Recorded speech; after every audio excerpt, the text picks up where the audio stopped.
የዛሬ ርዕሳችን ይሄንን ክፍል ጠቅሰው ዕብራውያን 13:10ን ጠቅሰው ኦርቶዶክሳውያን፣ ካቶሊካውያን፣ ሉትራውያንና መካነ ኢየሱስ አራቱ አብያተ ክርስቲያናት ጠቅሰው እነሱ መድረኮች ላይ ያሉትን ጠረጴዛና ኦርቶዶክስ ደግሞ ታቦት ብላ መጠራውን ያጸድቅልናል ብለው ያላግባብ የሚተረጉሙት የመጽሐፍ ቅዱስ ክፍል ነው። ወንጀል የተሰራበት የመጽሐፍ ቅዱስ ክፍል ነው። እዚህ ሶሻል ሚዲያ ላይ ያላግባብ አስገድዶ እንደሚደፍር ወንድ አስገድደው ቃል እግዚአብሔር ከሚለው ከአውዱ አፋተው ይተረጉማሉ።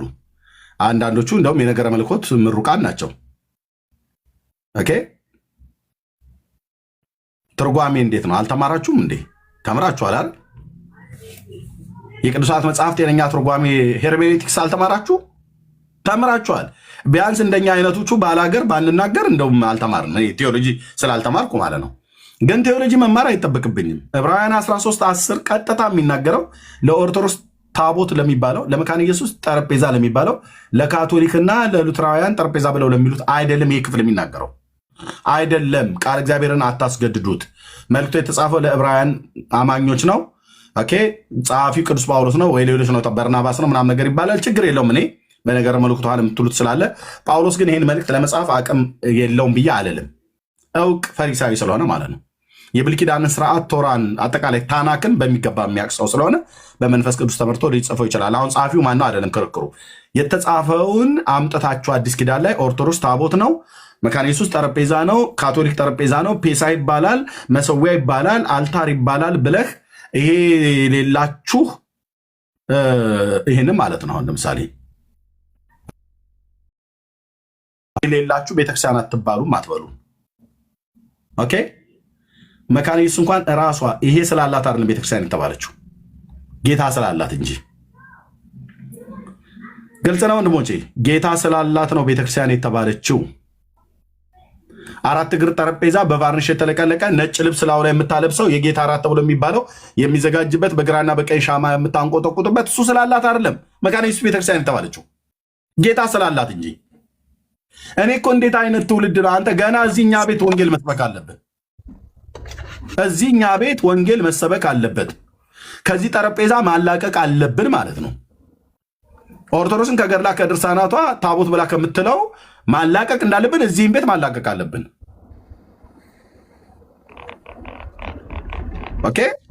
የለም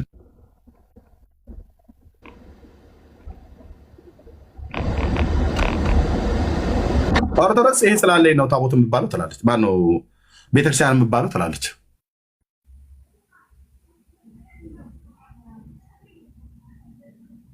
ዋት ይሄ ስላለኝ ቤተክርስቲያን እባላለሁ። የሌላቸውስ ቤተክርስቲያን አይባሉም። ሉትራውያንን ብለው የሚሉትስ ቤተክርስቲያን ትባላላችሁ እንባላለን። ይሄ ከሌለንስ ቤተክርስቲያን አትባሉ። ማን ያለው? የትኛው ሐዋርያ? የትኛው መጽሐፍት ላይ? ምዕራፍ ስንት? ቁጥር ስንት? በአዲስ ኪዳን ወይስ በብሉይ ኪዳን? ስላላችሁ እኮ ነው። ስላላችሁ ብላችሁናል። ፕሮቮክ አድርጋችኋል። ቡሊ አድርገሃል። አንተ በስሜት ተነርተህ እየጋለብክ መተህ ተናግረሃል። በል የተናገርከውን ወይ ወጥተህ አደባባይ ላይ ይቅርታ ጠይቅ። ካልሆነስ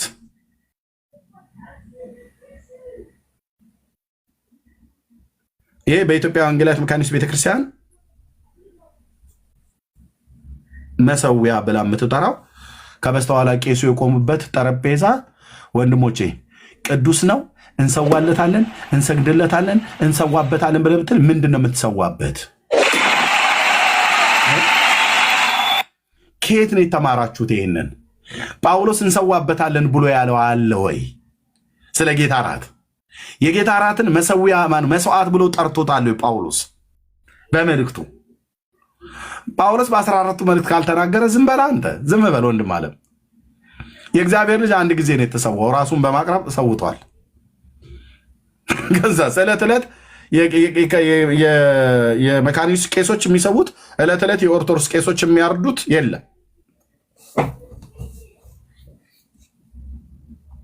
የለም። እንደዚህ አይነት ትምህርት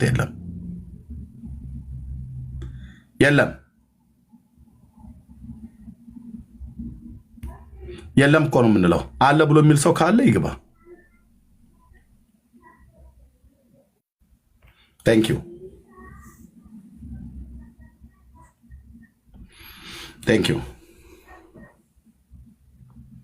መሰዊያው የነበረው መሰዊያ ጳውሎስ ይናገር የነበረው መሰዊያ ስለዚህ መሰዊያ ነው። ኦኬ ይናገራቸው የነበሩ ካህናት እዛ ዕብራውያን 13 ላይ ስለ እነዚህ ካህናት ነው። ይህንን አለባበስ የለበሱ ስለ ሌዋውያን ካህናት ነው የተናገረው። ኦኬ ስለ መካነ ኢየሱስ ቄሶች አይደለም የተናገረው። ስለ ኦርቶዶክስ ቄሶች አይደለም የተናገረው። ስለ ጴንጤዎቹ ፓስተሮች አይደለም የተናገረው። ከመሰዊያው የሚያገለግሉ ይበሉ ነበር። ማነው እንዲበሉ አልተፈቀደላቸውም የተባለው? ለኃጢአት መስዋዕት የሚቀርበውን የእንስሶችን ስጋ ነው። እንዲበላ አይፈቀድም። እሱ እንደ ሕጉ ከሰፈር ውጭ ይቃጠላል እንጂ ደማቸው ወደ ቅድስተ ቅዱሳን ሊቀ ካህኑ ይዞት ይገባል። ስጋቸውስ ከሰፈር ውጭ ይቃጠላል። ምን ለማሳየት ነው? ክርስቶስ ስለ ሕዝቡ ሁሉ መከራን ለመቀበል ከበር ውጭ መከራን ተቀበለ ነው ብሎ የሚል። እኛም ደግሞ በዚህ የምትኖሩ የለችንምና ነቀፌታውን እየተሸከምን ከእሱ ጋር እንውጣ ነው ብሎ የሚል። ካልገባህ ና እንንገርህ። ብሉይ ኪዳን ካልገባህ እና ጌታ ኢየሱስ ምስክር ነው። ስለ ጸጋው እግዚአብሔር ይባረክ። ፈትፍተን እናጎርሳለን። ና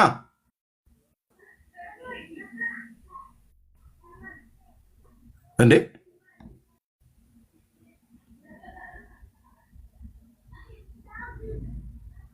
ታናክ ካልገባህ ና እናስረዳሃለን። ወንድሞች ናቶች ጉራ እኮ አይደለም። ይኸው ቤት ከፍቼ ነው የምጠይቀው። የኤርሚያስ ጉራው እንዳትን ምን ያርግልኛል? ጎርር ምን ላመጣ እንዴ? እና ይሄ መሰዊያ ይሄ መስዋዕት እዚህ መሰዊያ ላይ የሚቀርብ የነበረው መስዋዕት እኛ እንደምናቀርበው ህብስት አይደለም። እዚህ በስዕላዊ መግለጫው ላይ የምታዩት የሚቃጠለው እንስሳ ነው። ይሄ እንስሳ ለኃጢአት የተሰዋ እንስሳ ነው። እንስሳው ይቃጠላል እንጂ ስጋው አይበላም። ለዚህ ነው የዕብራውያን መልእክት ጸሐፊ ቅዱስ ጳውሎስ ድንኳኒቱን የሚያገለግሉ ከእርሱ እንዲበሉ አልተፈቀደላቸውም ብሎ የሚለው ያልተፈቀደላቸው የጌታ እራት ብለን የምንወስደውን ቅዱስ ቁርባን ኦርቶዶክስ ብላ የምትለው ጵርስፎራውንና ወይኑን አይደለም። ከዚህ መሰዊያው ላይ እንዲበሉ ያልተፈቀደላቸው ሌዋውያን ካህናት ናቸው። ያገኙትን ሁሉ አይበሉም። እንዲበሉ የተፈቀደላቸው አሉ፣ እንዳይበሉ የተከለከላል። ኦኬ አዎ ወንድም አለ። መሰዊያ አለን ከእርሱም ሊበሉ ድንኳኒቱን የሚያገለግሉ መብት የላቸውም ይላል። እዚህ መሰዊያ ላይ የሚቀርብ ለኃጢአት ስርየት ሆኖ የሚቀርበው እንስሳ ስጋው ይቃጠላል እንጂ አንዳች አይበሉም። አንዳች ክልክል ነው። ጌታ ከልክሏል። ለደህንነት የሚቀርበው እንደዚህ አይነቱ ሌሎቹን ለምስጋና የሚቀርበውን እሱን ይበላሉ፣ ሌሎቹም ማለት ነው። እና ጳውሎስ ሊቀ ካህናት ስለ ኃጢአት ወደ ቅድስት የእንስሶችን ደም ያቀርባል፣ ስጋቸው ከሰፈር ውጭ ግን ይቃጠላል ካለ በኋላ ስለዚህ ኢየሱስ ይልሃል የዕብራውያን መልእክት ጸሐፊ ማለት ነው። እሱ ስለ ኢየሱስ እኮ ሊናገር ፈልጎ እኮ ነው ይህንን አምጥቶ መናገሩ። የዕብራውያን መልእክት ጸሐፊ ባይዘው የብሉይ ኪዳን መጽሐፍ የጠቀሰበት ምክንያት አንደኛ ሕጉ የሚናገረውና ጥላነቱን አሳይቶ ዋናው ክራይስት ላይ ለማምጣት ነው። ስለ መሰዊያ ስለ አልታር ምናምን ነገር እያለ ሊያወራ አይደለም። ከዛስ እንግዲህ ነቀፌታውን እየተሸከምን ስለዚህ ክርስቶስ ደግሞ ኢየሱስ ደግሞ በገዛ ደሙ ሕዝቡን እንዲቀድስ ከበር ውጭ መከራ ተቀበለ ይላል። ከበር ውጭ ልክ እንስሶቹ ለኃጢአት የሚታረዱት እንስሶች ከሰፈር ውጭ እንደሚቃጠሉ ኢየሱስ ከበር ውጭ ሚንስ ምን ማለት ነው? ከየትኛው በር ውጭ መከራን ተቀበለ ይላል? ከየትኛው በር ውጭ ኑ ተናገሩ። ከኢየሩሳሌም ከተማ ውጭ ማለቱ ነው ወይስ ሌላ በር አለ? ከመሰዊያው ጋር እያይዞ መስዋዕቱን ካህናቱን የጌታን መከራ አብሮ ያነሳል። ግን ቤት ከፍቶ ላርጅ ካታኪዝም ስሞል ካታኪዝም እንደማለት ግን አይቀልም። ቆመ አውራ ቃሉ ላይ ቃሉ በራሱ የመፍታት ስልጣን አለው ተብላችሁ ተምራችኋል። በነገረ መለኮቱ ትምህርት ቤት በራሱ ውስጥ ቃሉ ምን ይላል እና ያለው እንግዲህ ነቀፌታውን እየተሸከምን ወደ እርሱ ከሰፈር ውጭ እንውጣ ነው። ዋናው መልእክት ይሄ ነው። መከራውን እየተቀበልህ ስደቱን እየተቀበልህ ከእሱ ጋር አብረህ ተሰደድ ነው። የቀድሞ ብድራታችሁን አትጣሉ፣ ያዙ ነው። ወደኋላ አታፈግፍጉ። ነፍሱ በምታፈገፍግ እግዚአብሔር ደስ እንደማይል በሚያፈገፍጉ እግዚአብሔር ደስ እንደማይለው ተናግሯል። ጽኑ፣ የቀድሞውን ዘመን የጸናችሁበትን አስቡ፣ ወደኋላ አትበሉ። ሙግቱ ክርክሩ የዕብራውያን መልእክት ጸሐፊ ነበር። የአሮንን ክህነት አግንነው የሰበኩ ሰባኪያን ስለነበሩ ኖ የአሮን ክህነት ሳይሆን ዋነኛው የመልከ ጼዴቅ ክህነት ነው። እነሱ ዋናው የእግዚአብሔር ካህን ብለው የሚሉት የነበሩት ሌዊን ነው። የዕብራውያን መልእክት ጸሐፊ ደግሞ በፍጹም ሌዊ አይደለም፣ ከሌዊ በፊት ሌላ አለ። ሌዊም አዎ የእግዚአብሔር ካህን ነው፣ ግን ከሌዊ በፊት ሕግ ሳይሰጥ በፊት በአብርሃም ዘመን ነበረ ብሎ አንድ ሰው ይጠቁማቸዋል፣ መልከ ጼዴቅን። እናንተ ዋናው ሌዊ ነው ብላችሁ የምትሉት ኦኬ። ሌዊ እኮ ታናሽ ሆኖ በአብርሃም ወገብ ውስጥ ሆኖ ለመልከ ጼዴቅ አስራትን አውጥቷል። ታናሹ በታላቁ እንዲባረክ ክርክር የለውም ይላል። ምን እያለ ነው? መልከ ጼዴቅ በአብርሃም ወገብ ውስጥ ሆኖ ሌዊንም ሌሎቹን በሙሉ ባርኳል። ሌዊም ደግሞ ታናሽ ሆኖ ለታላቁ አስራትን ሰጥቷል እያለቸው እና ተረጋጉ ነው እያለ ያለው የዕብራውያን መልእክት ጸሐፊ። ተረጋጋ፣ አትወራጭ። ሌዊ ከሚባለው በፊት እግዚአብሔር ካህን ነበረው። መልከ ጼዴቅ የሚባል የጎዶሎ ጎሞር አምስቱን ነገስታት ወቅቶ በተመለሰ ሰዓት ላይ አብርሃምን አግኝቶ የተስፋ ቃል የነበረውን ባርኳል። ሚስ አብርሃምን ባርኮታል። መልከ ጼዴቅ። መልከ ጼዴቅ ደግሞ ለአብርሃም አስራትን አውጥቷል። ያኔ አስራት ሲያወጣ ሌዊም አብሮ አውጥቷል ነው እና ነው አሁን የዕብራውያን መልእክት ጸሐፊ የተናገረውን ተሟጋቾቹ እና ኢየሱስ ክርስቶስ ነገዱ ከሌዊ አይደለም። ምዕራፍ 11 ላይ ማለት ነው። ምዕራፍ 7 ቁጥር 11 ላይ ነገዱ ከሌዊ አይደለም ከይሁዳ ነው። ከይሁዳ ደግሞ ካህን ይወጣል ብሎ ሙሴ በሕግ ምንም አልተናገረም። እና አሁን የዕብራውያን መልእክት ጸሐፊ ኢየሱስ ሊቀ ካህን ነው ብሎ ሊነግራቸው ነው። እንዴት ሆኖ ነው ታዲያ ሙሴ በሕግ ክህነት ከሌዊ ነው ይወጣል ብሎ ያለው? አንተ ደግሞ ኢየሱስ ነገዱ ከይሁዳ ነው ብለህ ካልክ እንዴት ከይሁዳ ካህን ይወጣል ብለህ ትላለህ? በምን አይነት የክህነት ስርዓት ነው ሊሾም የሚችለው? ሲቆጠር እኮ ኢየሱስ የዘር ሐረጉ ከሌዊ አይደለም። አዎ አይደለም፣ ከነገደ ይሁዳ ነው። አዎ ከነገደ ይሁዳ ነው። ከነገደ ይሁዳ ደግሞ ሙሴ ካህን ይወጣል ብሎ አልተናገረም። በሕጉ በታናክ ላይ የለም ነው እያሉት ያሉት ማለት በቶራ ላይ የለም። በቶራ በአምስቱ ብሔረ ኦሪት ላይ ባይኖርም በክቱቪም ግን አለ። ዳዊት የተናገረው በመዝሙር 109 በቅንፍ 110 ቁጥር 4 አንተ እንደ መልከ ጼዴቅ ሹመት ለዘላለም ካህን ይላል። ማን ነው ያለው? ዳዊት። የት ነው የጻፈው? መዝሙር መጽሐፍት ላይ።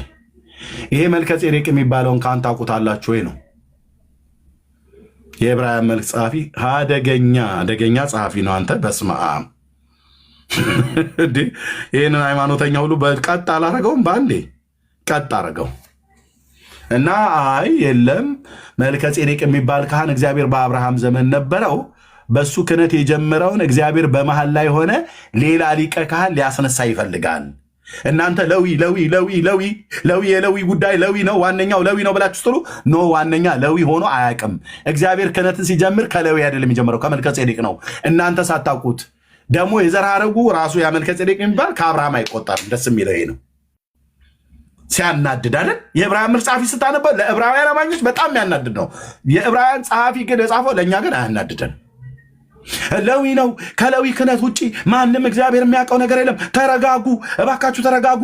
ሌዊ ክህነቱ ከኢየሱስ ይበልጣል፣ የሙሴም ነቢይነት ከኢየሱስ ይበልጣል ያሉ ኢየሱስን እያሳነሱ አሮንን እያገነኑ ኢየሱስን እያሳነሱ ሙሴን እያገነኑ በጻፉበት ኖ አላቸው። መላእክትን ከፍ እያደረጉ ኢየሱስን እያሳነሱ የሚናገሩ አሳች መምህራን ገብተውባቸው ነበር የዕብራውያን አማኞችን።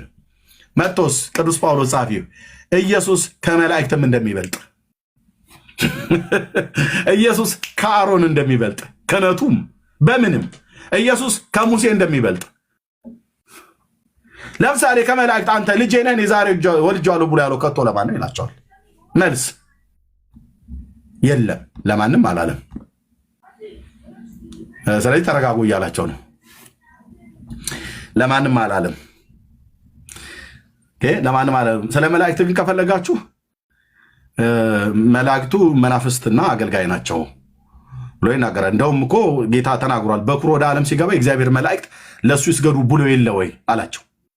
ትዝ አይላችሁም እያለ ማለት ነው። እነሱ ግማሹን መጽሐፍ አንብበው ግማሹን አያነቡትም። መዝሙርን አንብበው ከሆነ ቶራን አያነቡትም። ቶራን አንብበው ከሆነ የነቢያትን መጽሐፍት አያነቡትም። እና ስለዚህ ልጁ ግን ከመላእክትም ይበልጣል አላቸው። እንዴት ስለ ልጁ አምላክ ሆይ ዙፋን ከዘላለም ነው እኮ ብሎ አምላክ ነው ብሎ ይለዋል። መላእክት ከሱ ሊበልጡ አይችሉም። ስለዚህ የመላእክት ፈጣሪ ነው እያላቸው ነው። ኬት ነው የሚጽፈው ይሄ ዕብራውያን መልእክት ጸሐፊ በእውነት ኦኬ። ስለ ልጁ ግን ከፈለጋችሁ እሱ እኮ አባቱ አምላክ ሆይ ብሎ ተናግሮለታል። ስለዚህ ኢየሱስ አምላክ ነው፣ መላእክት ደግሞ ባሪያዎች ናቸው። ከእነሱ መካከል ልጄ ነህ ብሎ እኔ ዛሬ ወልጄሃለሁ ብሎ ያለው ከቶ ለማን ነው ይላል? መልስ ለማንም የለም። ለማንም። ስለዚህ ኢየሱስ ከመላእክት ያንሳል እያላቸው አትወራጩ ነው፣ ተረጋጉ እያላቸው ነው። ኦኬ። የመንግስት በትር የቅንነት በትር ነች፣ ጽድቅን ወደደ አመፃን ጠላ እግዚአብሔር። ስለዚህ ከባልንጀሮች ይልቅ የደስታ ዘይት ቀባ ብሎ ዳዊት በመዝሙር እኮ የጻፈው መላእክትን እያሰብ አይደለም፣ ስለ ልጁ ነው። ስለማ ልጅ? ስለ እግዚአብሔር ልጅ። እግዚአብሔር ልጅ አለው እንዴ? አለው። የት? መዝሙር መጽሐፍ ምዕራፍ 109 በቅንፍ 110 ቁጥር 1 አዶኒ ለአዶናይ የሚለው ሁለት ይናገራል። ጌታ ጌታዬን ብሎ ያለበት ማለት ነው። መላእክት ማነው? ምንድነው? መላእክት የእግዚአብሔር ልጆች ይባላሉ አይባሉ? እኔ ወልጄሃለሁ ብሎ ያለው ከቶ ለማን ይላል? ማንም የለም። ስለዚህ የዕብራውያን መልእክት ጸሐፊ ኢየሱስን ከፍ እያደረገ መላእክትን በቦታቸው፣ አሮንን ሳይሆን ኢየሱስን ከፍ እያደረገ ክህነቱን፣ የኢየሱስ ክህነት ከአሮን ይበልጣል። አጭር እንዴት? በመልከ ጼዴቅ ስርዓት ለዘላለም ካህን ተብሎ ዳዊት ስለ ልጁ ስለ መሲሁ ከ1000 ዓመት በፊት የተናገረው ትንቢት አለ። እሱ መፈጸም አለበት። ስለዚህ ኢየሱስ ነገዱ ከይሁዳ ነው፣ ከሌዊ አይደለም። እናንተ ክህነት ከሌዊ ውጭ አንቀበልም ብላችሁ ስትሉ እግዚአብሔር ከሌዊ ውጭ የዘር ሐረጉ ከአብርሃም ዘር የማይመዘዝ መልከ ጼዴቅ የሚባል ሰውዬ እናቱ ቦጋለች ነው አባቱ አየለ ነው ተብሎ እንዳይባል የዘር ሐረግ ትውልዱ አይቆጠርም። ምክንያቱስ ማን አልታወቀም። ለምን? ስላልተቆጠረ። የዘር ሐረግ ትውልድ መጽሐፍ የለው። ባይዘው ሰውየው ሰው ነው፣ ሰው ስለሆነ ነው። የዘር ሐረግ መጽሐፍ ትውልድ የለውም። አብርሃም ይስሐቅ ነው፣ ለይስሐቅ ያዕቆብን፣ ያዕቆብ ይሁዳና ወንድሞቹን ወለደ። ይሁዳ ደግሞ ከትማር ፋሬስና ዛራን ወለደ። ፋሬስ ኤስሮምን፣ ኤስሮም አራምን፣ አራም አሚናዳብ፣ አሚናዳብ ናኦስ፣ ናኦስ ከሰልሞን፣ ሰልሞን ከራኬብ ቦኤዝን፣ ቦኤዝ ኢዮቤድን፣ ኢዮቤድ እሴይን። እንዲህ የሚል የተጻፈ የለም። የማ የመልከ ጼዴቅ ሰውየው ሰው ነው። አዎ 7:14 ላይ ዕብራውያን ሰው ነው ይላል። ትውልዱ ከነሱ አይቆጠርም። አዎ ከአብርሃም የት? ቁጥር 6 ላይ ሰውየው ዘር ሐረጉ አይታወቅ እንጂ ሰውየው ሰው ነው። በመካከለኛው ምስራቅ የኖረ የነበረ ሰው ነው። አንዳንድ ሰባኪያን ይመጡና ሰውየው መልአክ ነው ይላል። ዳርያስ እንዲህ አይነት እውር ድንብሮ የጠፋ ዕብራውያን መልእክት ጸሐፊ መጽሐፍ ምዕራፍ 7 ላይ ሰውየው ሰው ነው ይላል። እንዴ መልአክ ነው ብሎ የጻፉ ሰዎች አሉ። እዚህ መጽሐፍት ሁሉ አለ። አይባልም እኮ ወንድሞች እናቶቼ፣ አይባልም። ሰውየው በጥንት መካከለኛው ምስራቅ በደቡብ ምስራቅ በሙት ባህር አካባቢ ላይ በተለይ ማለት ሻሊም ተብሎ በሚጠራ ቦታ ላይ ይኖረ የነበረ ሰው ነው። እዚህ ሄኖን አቅራቢያ ማለት ነው። ኦኬ። ለሰዶምና ለገሞራ ብዙም ርቀት የለውም፣ ግን የነበረበትን አካባቢ እስራኤል አሁን ጽጌረዳ አበባ ሁሉ ትተክልበታለች። ከፈለክ ላሳይ ይችላለሁ ቦታው ማለት ነው አለ። ሰውዬ የዛ አካባቢ ሰው ነው። መልከ ጼዴቅ እናትና አባት የሉትም። ሚንስ ወይዘሮ አየለችና አቶ ቦጋለ ናቸው አባቱ ተብሎ እንዳይባል የለም። የአብርሃም አባቱ ታራን መሆኑ ይታወቃል። ወንድሞቹ ናኮርና ሃራን አሉ። ኦኬ። ከሜሶፖታሚያ ምድር ከኡር ከለዳውያን ምድር ነው የወጣው። እናቱ ግን የአብርሃም አትታወቅም። እነ ፕሮፌሰር ፍቅሬ ቶሎሳ መጥተው ሲያበሽቁን ሲያደርቁን የኖህ ሚስቱ ሜቴ አይከናት አሉ። የደቡብ ጎንደር የጭልጋ ተወላጅ። አይ ፕሮፌሰር እቴ በመድኃኔዓለም እንዴ እናንተ ትንሽ ስትማሩ ያማችኋል እንዴ? ግን በመድኃኔዓለም የደቡብ ጎንደር ተወላጅ ነች፣ የጭልጋ ተወላጅ። የማ የኖህ እናት ማን ሚስት ስሟ እሜቴ አይከን ይባላሉ አለ። ከማን ፕሮፌሰሩ የሰሙት? ሄድን ከኦርቶዶክስ ተረት የንጉሱ የዳዊት እናት የአባባ እሴይ ሚስት ከዚህ ከኢትዮጵያን የሄዱት ከቋራ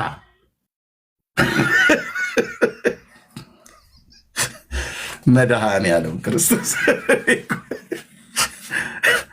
እንዲህ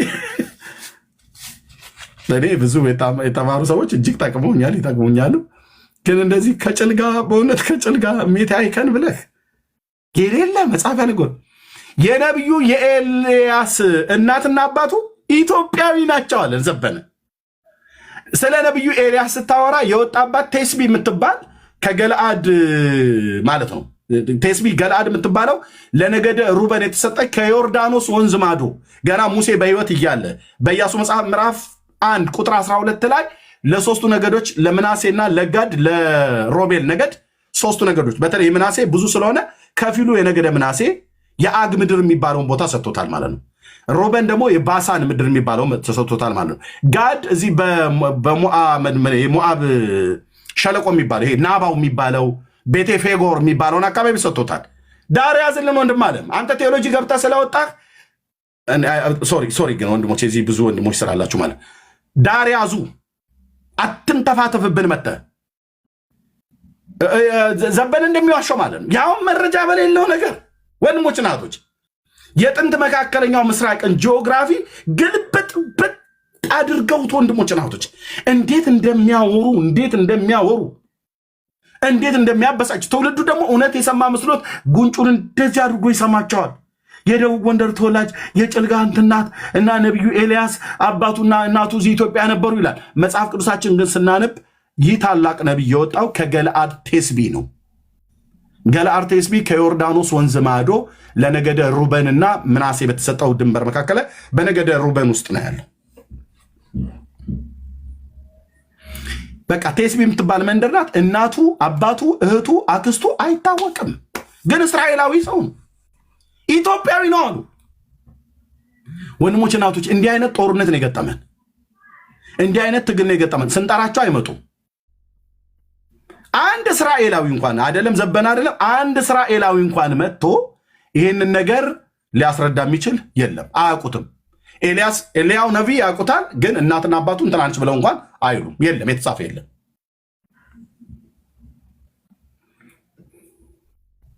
ነገዱ ከነገደ ሮቤል ይሁን ከነገደ ምናሴ ይሁን ከነገደ ዳን ይሁን ከነገደ ጋድ ይሁን ከነገደ ብንያም ይሁን ከነገደ ይሳኮር ዛብሎን ይሁን አይታወቅም። በተወለደበት አካባቢ እንደዛ እንፈርጀው ብለህ ካልክ ለነገደ ሩበን የተሰጠ ያ ቦታ ገለአድ ቴስቢ ማለት ነው።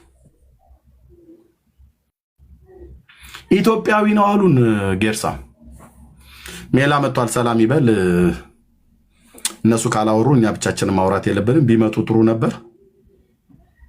ስዬ ነበር አልኩ የተቀመጥኩት ያልኩ ሰንግዬ ስዬ ቃለ እግዚአብሔርን በእውነት እና ሜላ እንኳን ደህና መጣህ።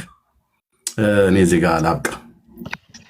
እንኳን ደህና ቆያችሁኝ። ኤርምሻ እንዴት ነህ ወንድሞቼ? ሜላ እንኳን ደህና መጣህ ወንድማችን። እንኳን ደህና ቆየኝ። መሰዊያ ያለው የለም። አንተ ከሌለ ቤተክርስቲያን አትባልም ትባል ነው የኔ ጥያቄ። እንግዲህ ይፈልጋሉ።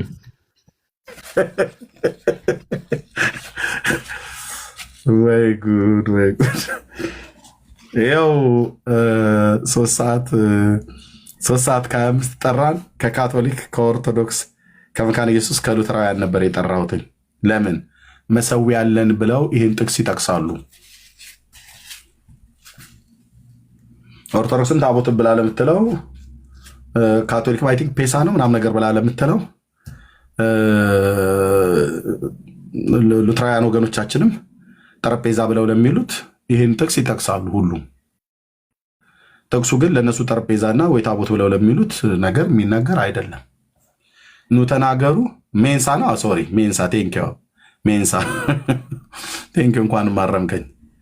ኦርቶዶክስ ሜንሳ ትላለች፣ ማነች ካቶሊክ ሜንሳ ትላለች፣ ኦርቶዶክስ ታቦት ጠረጴዛ መክተፊያም ትላለች። መካኒሱና ደግሞ ሉትራውያን ወገኖቻችን ደግሞ ጠረጴዛ ብለው ይሉታል ከመድረኮቻቸው ላይ ለማስቀምጡት።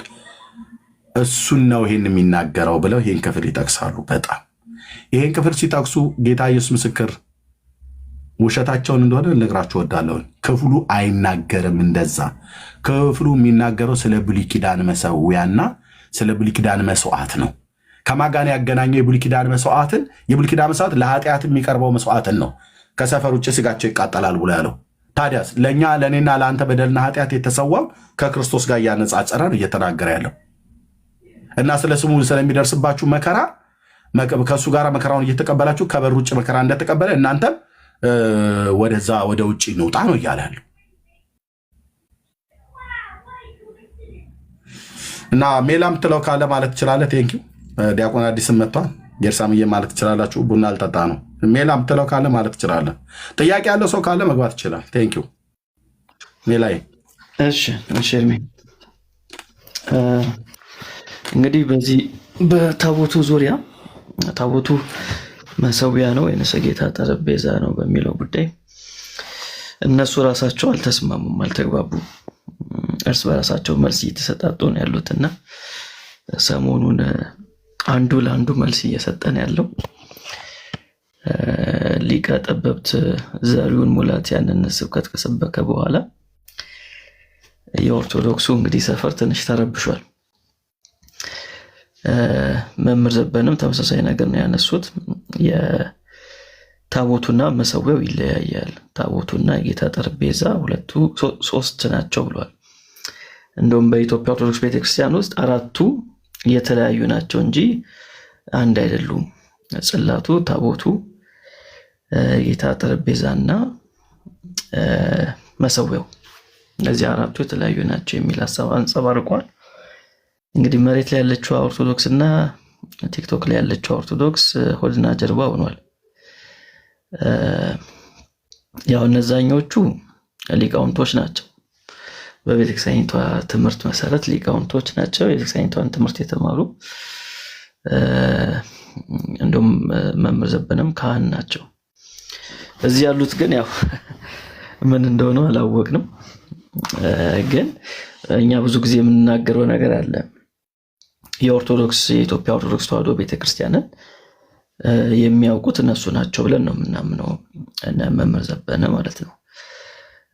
እዚህ ያሉት ያው ብዙ ጊዜ የኢስተርኑ ጽሑፍ ላይ ስለሆነ ፎከስ የሚያደርጉት ወይም ደግሞ የኮፕቲክ ቤተክርስቲያን የምትጽፈውን ጽሑፍ ላይ ስለሆነ ፎከስ የሚያደርጉት ትክክለኛውን የኢትዮጵያ ኦርቶዶክስ ተዋሕዶ ቤተክርስቲያንን ትምህርት ሰዎች አያስተምሩም። የማያስተምሩበት ምክንያት ምንድነው ከተባለ እሱን ካስተማሩ ሰዎች አይቀበሏቸው። ስለዚህ ከኢትዮጵያ ኦርቶዶክስ ተዋሕዶ ቤተክርስቲያን ሰዎች እንዳይወጡ ያላቸው ብቸኛ አማራጭ ምንድነው? የኢትዮጵያ ኦርቶዶክስ ቤተክርስቲያን ማታስተምሮን እያስተማሩ ትንሽ ቫርኒሽ እያደረጉት ትምህርታቸውን ወደ ኮፕቲኮቹ ማስጠጋት ነው። እሱኛውን መንገድ ነው ብዙዎቹ የሚጠቀሙት ማለት ነው። ምክንያቱም አያስኬድም። አሁን ታቦት ብትል ምንም የሚያስኬድ ነገር አይደለም። ምክንያቱም በአዲስ ኪዳን ታቦት የሚባል ነገር የለም አይደለም። በአዲስ ኪዳን በቤተክርስቲያን ታሪክ ውስጥ ታቦት የሚባል ነገር የለም። ዘ አርክ ኦፍ ዘ ኮቨናንት የሚባል የለም። ጥንታውያን አባቶችም አያውቁትም አርኩን ማለት ነው። ስለዚህ ትንሽ ሊያስኬዱ የሚችለው በቤተክርስቲያን ታሪክ ውስጥ መሰዊያ የሚለው ሐሳብ ትንሽ ሊያስጠጋቸው ይችላል።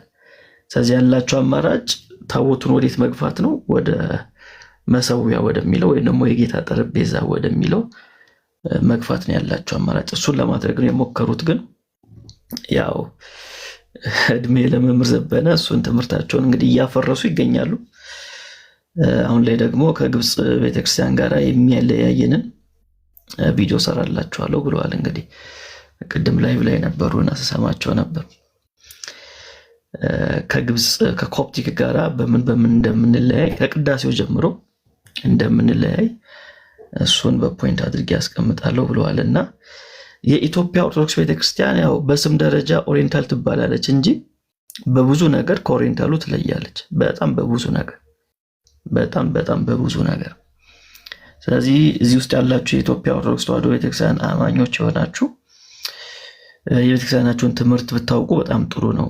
የቤተክርስቲያኒቷን ትምህርት የሚያውቅ ያው አይቆይም ኦርቶዶክስ ሆኖ ማለት ነው። ኦርቶዶክስ ሆኖ መቆየት አይችልም።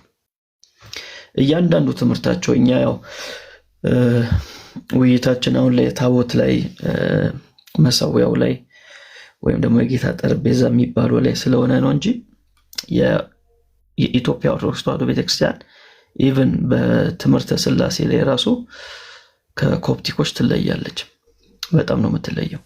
ያው መሰረታዊ በሆነው ጉዳይ ላይ ያው አንድ አይነት ነገር አላት፣ አንድ አምላክ በሶስት አካል የሚለው ግን ከዛ ውጪ የምተነትንበት መንገድ ከኦሪየንታልም ትለያለች። እንኳን መሰዊያው ይቅርና ማለት ነው። ስለዚህ በዚህ ጉዳይ ላይ ማውራት የምትፈልጉ ሰዎች ካላችሁ መግባት ትችላላችሁ፣ መነጋገር እንችላለን። ዕብራውያን ምዕራፍ 13 ላይ ብዙ ጊዜ የሚጠቀሰው ጥቅስ አለ። እሱ ላይ ማየት እንችላለን። ኢቨን የቤተክርስቲያን አባቶች የሚባሉት ቸርች ፋዘርስ የሚባሉት በዚህ ጉዳይ ላይ ምን ተናግረዋል የሚለውን ራሱ ማየት እንችላለን። ቸርች ፋዘሮችም በዚህ ጉዳይ ላይ አልተግባቡም። መሰዊያ አለን የሚለው ምንድን ነው የሚያሳየው በሚል ላይ ለሁለት እነሱም ተከፍለዋል። ያው ብዙ ጊዜ አንደኛውን ሳይድ ብቻ ስለሚያንጸባርቁ ብዙ ሰው ሳያጣራ የአንደኛውን ሳይድ ብቻ ስለሚይዝ ነው እንጂ በቸርች ፋዘሮችም መሰዊያ አለን በሚለው ጉዳይ ሁለት ሀሳብ ነው ያላቸው። ስለዚህ ወደ መጽሐፍ ቅዱስ ሐሳብ እንመለስ። መጽሐፉ የሚለውን ነገር ላይ ማውራት እንችላለን። ጠረጴዛ ደግሞ ያው ቃሉ ራሱ የግሪክ ቃል ነው፣ ከግሪክ ቃል የመጣ ነው። 4 እግር ማለት ነው። ሌላ ምንም ሳይንስ የለውም። 4 እግር ማለት ነው። እና ታቦቷ 4 እግር አለ ወይ? መሰው ጠረጴዛ ነው ካላችሁን 4 እግር አለ ወይ?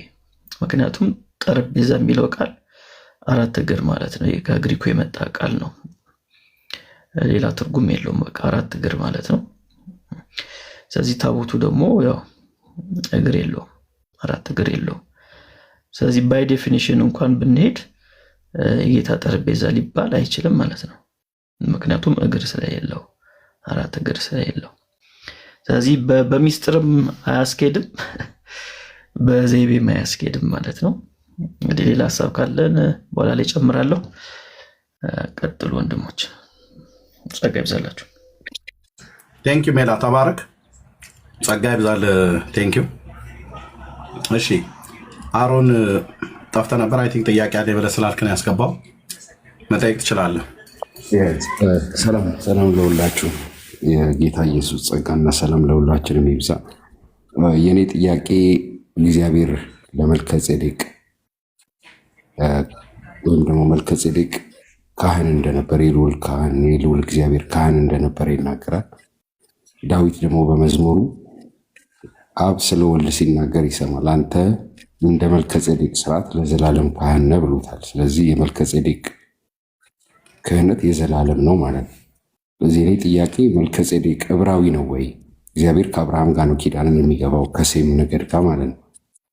ስለዚህ ከመልከጼዴቅ ጋር ኪዳን ገብቶ እንደገና ክህነትን እንዴት ለሌዊ ይሰጣል ነው። ምክንያቱም መልከጼዴቅ ከሆነም በከነአን ምድር ነበር የሚኖረው፣ ከነአናዊ ነው ማለት ነው። ከከነአናውያን ጋር ደግሞ እግዚአብሔር የገባው ኪዳን የለም። መልከጼዴቅ ሰው ከሆነ ከነአናዊ ነው ሊሆን የሚችለው ማለት ነው። መረጃ አለ ከነአናዊ ነው ብሎ ለማለት? በከነአን ምድር ላይ የሚኖሩ ከነአናውያን ብቻ ናቸው። አብርሃም በሚኖርበት ሰዓት ኢያቡሳውያን ነበሩ የሚኖሩ የነበሩት ኢየሩሳሌም። የጠየቁ በከነአን ምድር ላይ የሚኖሩ ከነአናውያን ብቻ ናቸው ወይ ነው ያልኩ። እነዚያ ሁሉ ነገስታት የከነአን ዝርያ ያላቸው ናቸው ወይ? ያ ቦታ እነዛ ነገስታት እስራኤል ሀገር ነው ያለው? አይ እስራኤል ሀገር አይደለም። ኦኬ ሻሊም ተብሎ የሚጠራውን ቦታ ታውቀዋለህ? በደቡብ ምስራቅ አካባቢ ላይ ያለው ለሙት ባህር ቅርብ የሆነው ቦታ ዮሐንስ ያጠምቅበት የነበረበት ቦታ ላይ ሄኖን የሚባለው አቅራቢያ አሁንም አለ። እስራኤል ልማት አድርጋበታለች። ታውቀዋለህ ያን አካባቢ? እኔ ሄጄ አላውቅም፣ ግን በስክሪፕቸር ላይ አውቀዋለሁ። ኦኬ በአብርሃም ዘመን እዛ አካባቢ የማን ሸለቆ? የሄኖም ሸለቆ። የሄኖም ሸለቆ እዚህ ኢየሩሳሌም ነው ያለው። የሄኖም ሸለቆ ኢየሩሳሌም ነው ያለው። ያኛው ሂኖን ነው፣ ኢኖን ወይ ደግሞ ሄኖን ብሎ የተባለው ማለት ነው። ስለዚህ በዛን ሰዓት ማለት ነው መልከጼዴቅ በነበረበት ሰዓት ዳን የሚባል ምድር ነበር እንዴ? ኖ ለምን እዛ ትረግጣለህ ወንድም አለ?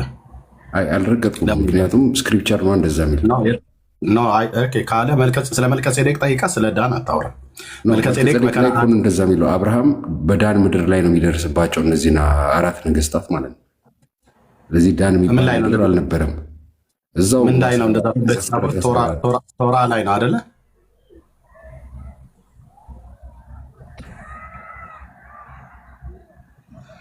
ማይክን እየዘጋጋው ነው። ስለ መልከጼዴቅ ነው የጠየቀው።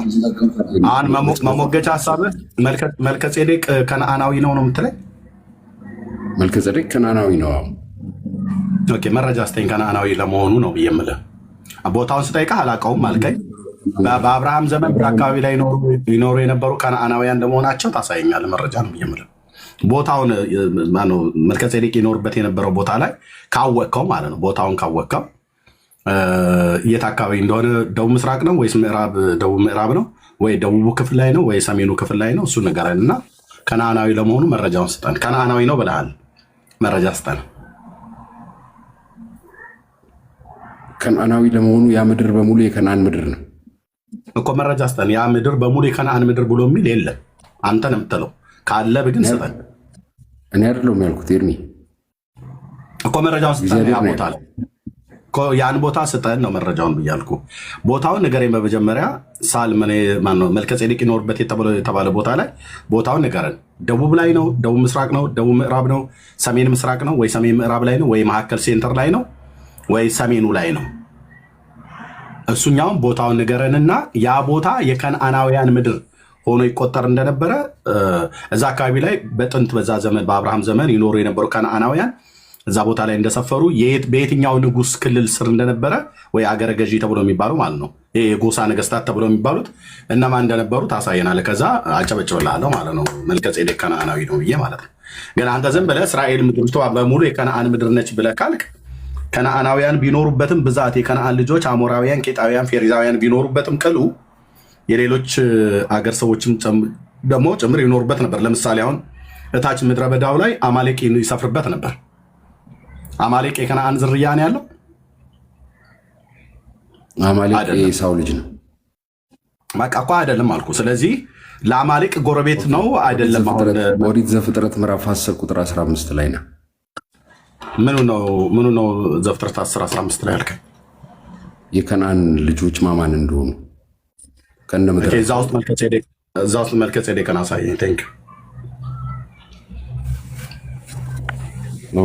ከነአናዊ ነው ብለህ ስላልከው ዘፍጥረት 10 ለህዝቡ ንገራቸው ነበረው ከነአን ምድር ላይ ነው።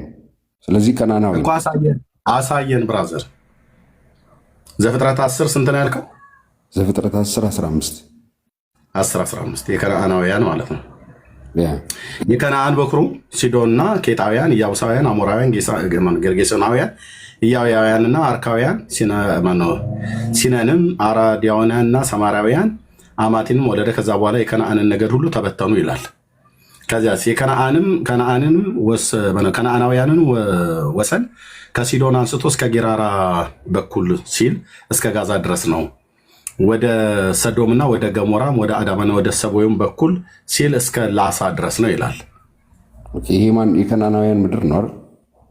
አዎ እኔ የላኩ መልከጼዴቅ ከነአናዊ ነው ብለህ እስራኤል የሚወርሰው መልከጼዴቅ አድምጣኝ። መልከጼዴቅ ሰውየው ግለሰቡ ከነአናዊ ነው ብለህ ክሌም አድርገሃል።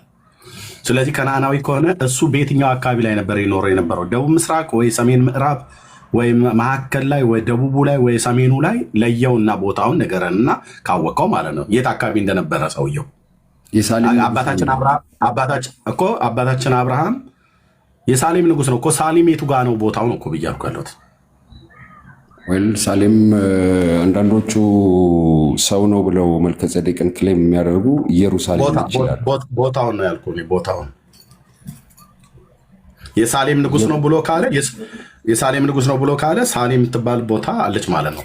ከተማ ወይ ሀገር ህዝብ አለ ማለት ነው። ንጉስ እኮ ነው ሰውየው። መልከጼዴቅ ሚር ሰው ኖርማል ሰው እንዳልሆነ እናውቃለን። ምን አይነት ሰው ነው ታዲያ ኖርማል ሰው ካልሆነ? ክርስቶስ ለስጋ ተገልጦ ነው። አምጣ መረጃ። መረጃው መልከጼዴቅ ለአብርሃም ዳቦንና ወይን ጠጅን ይሰጠዋል። ክርስቶስ ኢየሱስ ደግሞ ለሐዋርያቱ ወይን ጠጅንና ዳቦን ይሰጣቸዋል። እንደዚህ አይፈታም። ቅዱሳት መጽሐፍት ለምን አይፈታም? ዳቦ በመስጠት አይደለም አንድ የሚሆነው፣ ወይንና ዳቦ በመስጠቱ አይደለም አንድ የሚሆነው። ኦኬ መልከጼዴቅ ኢየሱስ ነው አይደል ብለህ የምትለው አንተ የምታምነው? አዎ ቴንክ ዩ። የጽድቅ ንጉስ ኢየሱስ ነው። ካሜራ ልክፈታ። ካሜራ ልክፈት እንዳትወጣ።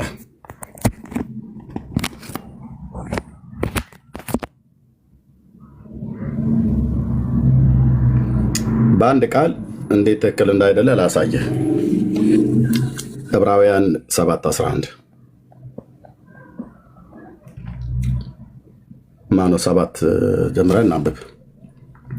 የሳሌም ንጉሥና የልዑል እግዚአብሔር ካህን የሆነ ይህ መልከጼዴቅ አብርሃም ነገስታትን ገድሎ ሲመለስ ከእሱ ጋር ተገናኘውና ባረከው ይላል አይደል? ኦኬ። ለእርሱም ደግሞ አብርሃም ከሁሉ አስራትን አካፈለው ይላል። ኢየሱስ አስራት አውጪ ነው ወይስ አስራት አስወጪ ነው? አስራት ለእግዚአብሔር ነው። ስለዚህ አስራት አስወጪ ነው። ኢየሱስ እግዚአብሔር ነው ማለት ነው አይደል? አዎ ወልድ ነው። አንተ ግን መልከጼዴቅ ግን ኢየሱስ ነው ብለህ ስላልከኝ፣ ስለዚህ በአንተ ትርጓሜ መልከጼዴቅ ለአብርሃም አስራት አውጥቶለታል። ይሄ ማለት አንተ በአንተ ትርጓሜ ኢየሱስ ለአብርሃም አስራት አውጥቷል እያልከኝ ነው? አብርሃም ነው እንጂ አስራትን ያወጣው። በቃ ይኸው ግድ የለም እኔ ብዙ እንትን አለ አልጫንም፣ ግን ይኸው ቃል እግዚአብሔር ምን እንደሚል ማለት ነው። እሺ መልከጼዴቅ ኢየሱስ ነው ብለህ ስላልከኝ ማለት ነው። አባትና እናት የትውልድም ቁጥር የሉትም ይላል አይደል? ኢየሱስ አባትና እናት የሉትም?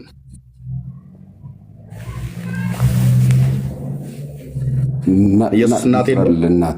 እናት ሊትራል እናት እኮ እናት አለው አይደል? ኢየሱስ ኢየሱስ በብሉይ ኪዳን ማን ነው?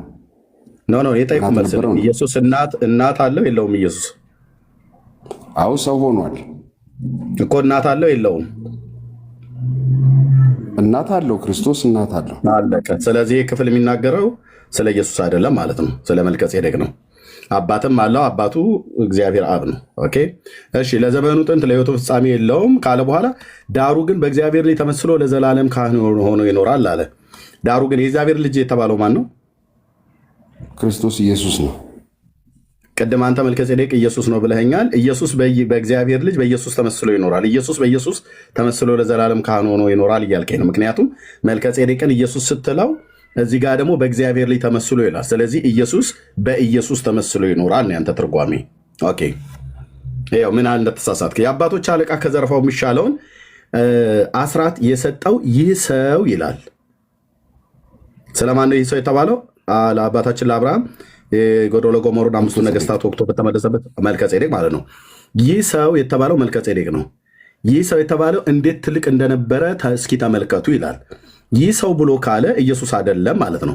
ኢየሱስ ሰው ብቻ ተብሎ ይጠራል? አይጠራም። አምላክም ነው ወንድማችን አሮን። እሺ አምላክም ነው። ኢየሱስ ሰው ብቻ ብለህ የምጠራው አይደለም፣ አምላክም ነው። አምላክም ብቻ አይደለም፣ ሰውም ብለህ የምጠራው ነው። ስለዚህ ይህ ሰው እንዴት ትልቅ እንደነበረ እስኪ ተመልከቱ ይላል። ይህ ሰው ትልቅ ሰው ነው ማለት ነው። ይህ ሰው እናትና አባቱ አይታወቁ እንጂ ከሴትና ከወንድ ፍቃድ የተወለደ ነው። ከሴትና ከወንድ ፍቃድ ስለተወለደ ሰው ነው ይለዋል። እናትና አባቱ ስላልታወቁ ሰው አይደለም ማለት አይደለም።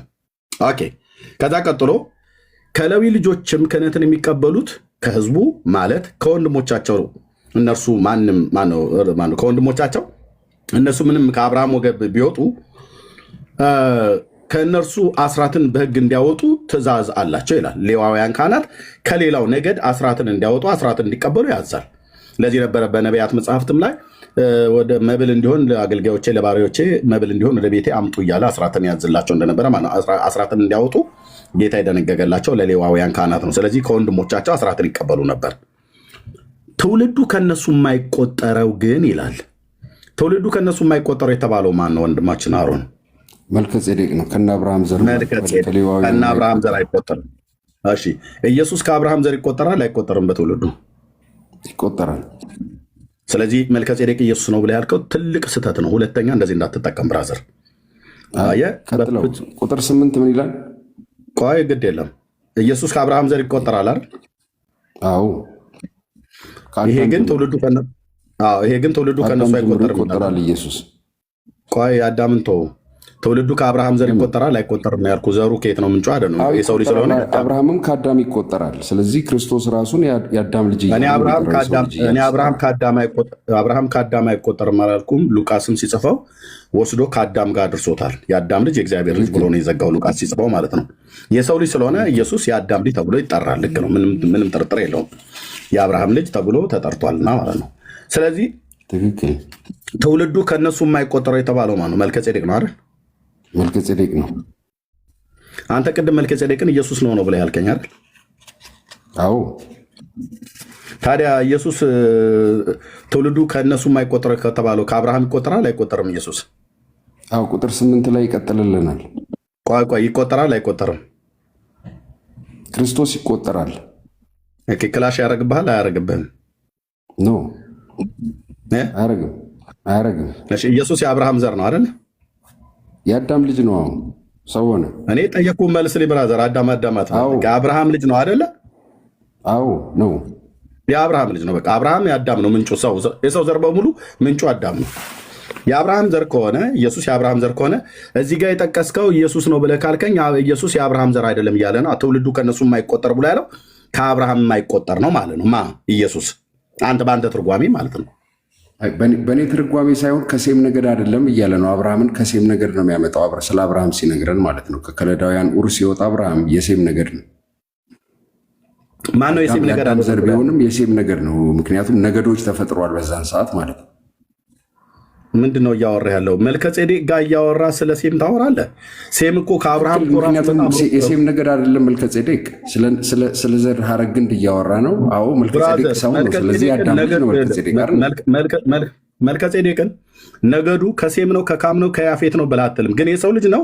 ለምን ነው እነዛ ተብሎ የማይባለው? የአብርሃም ነገዱ ከሴም መሆኑ ተጽፏል። ስለዚህ መልከጼዴቅ ደግሞ በከነአን ምድር ይኖር ስለነበረ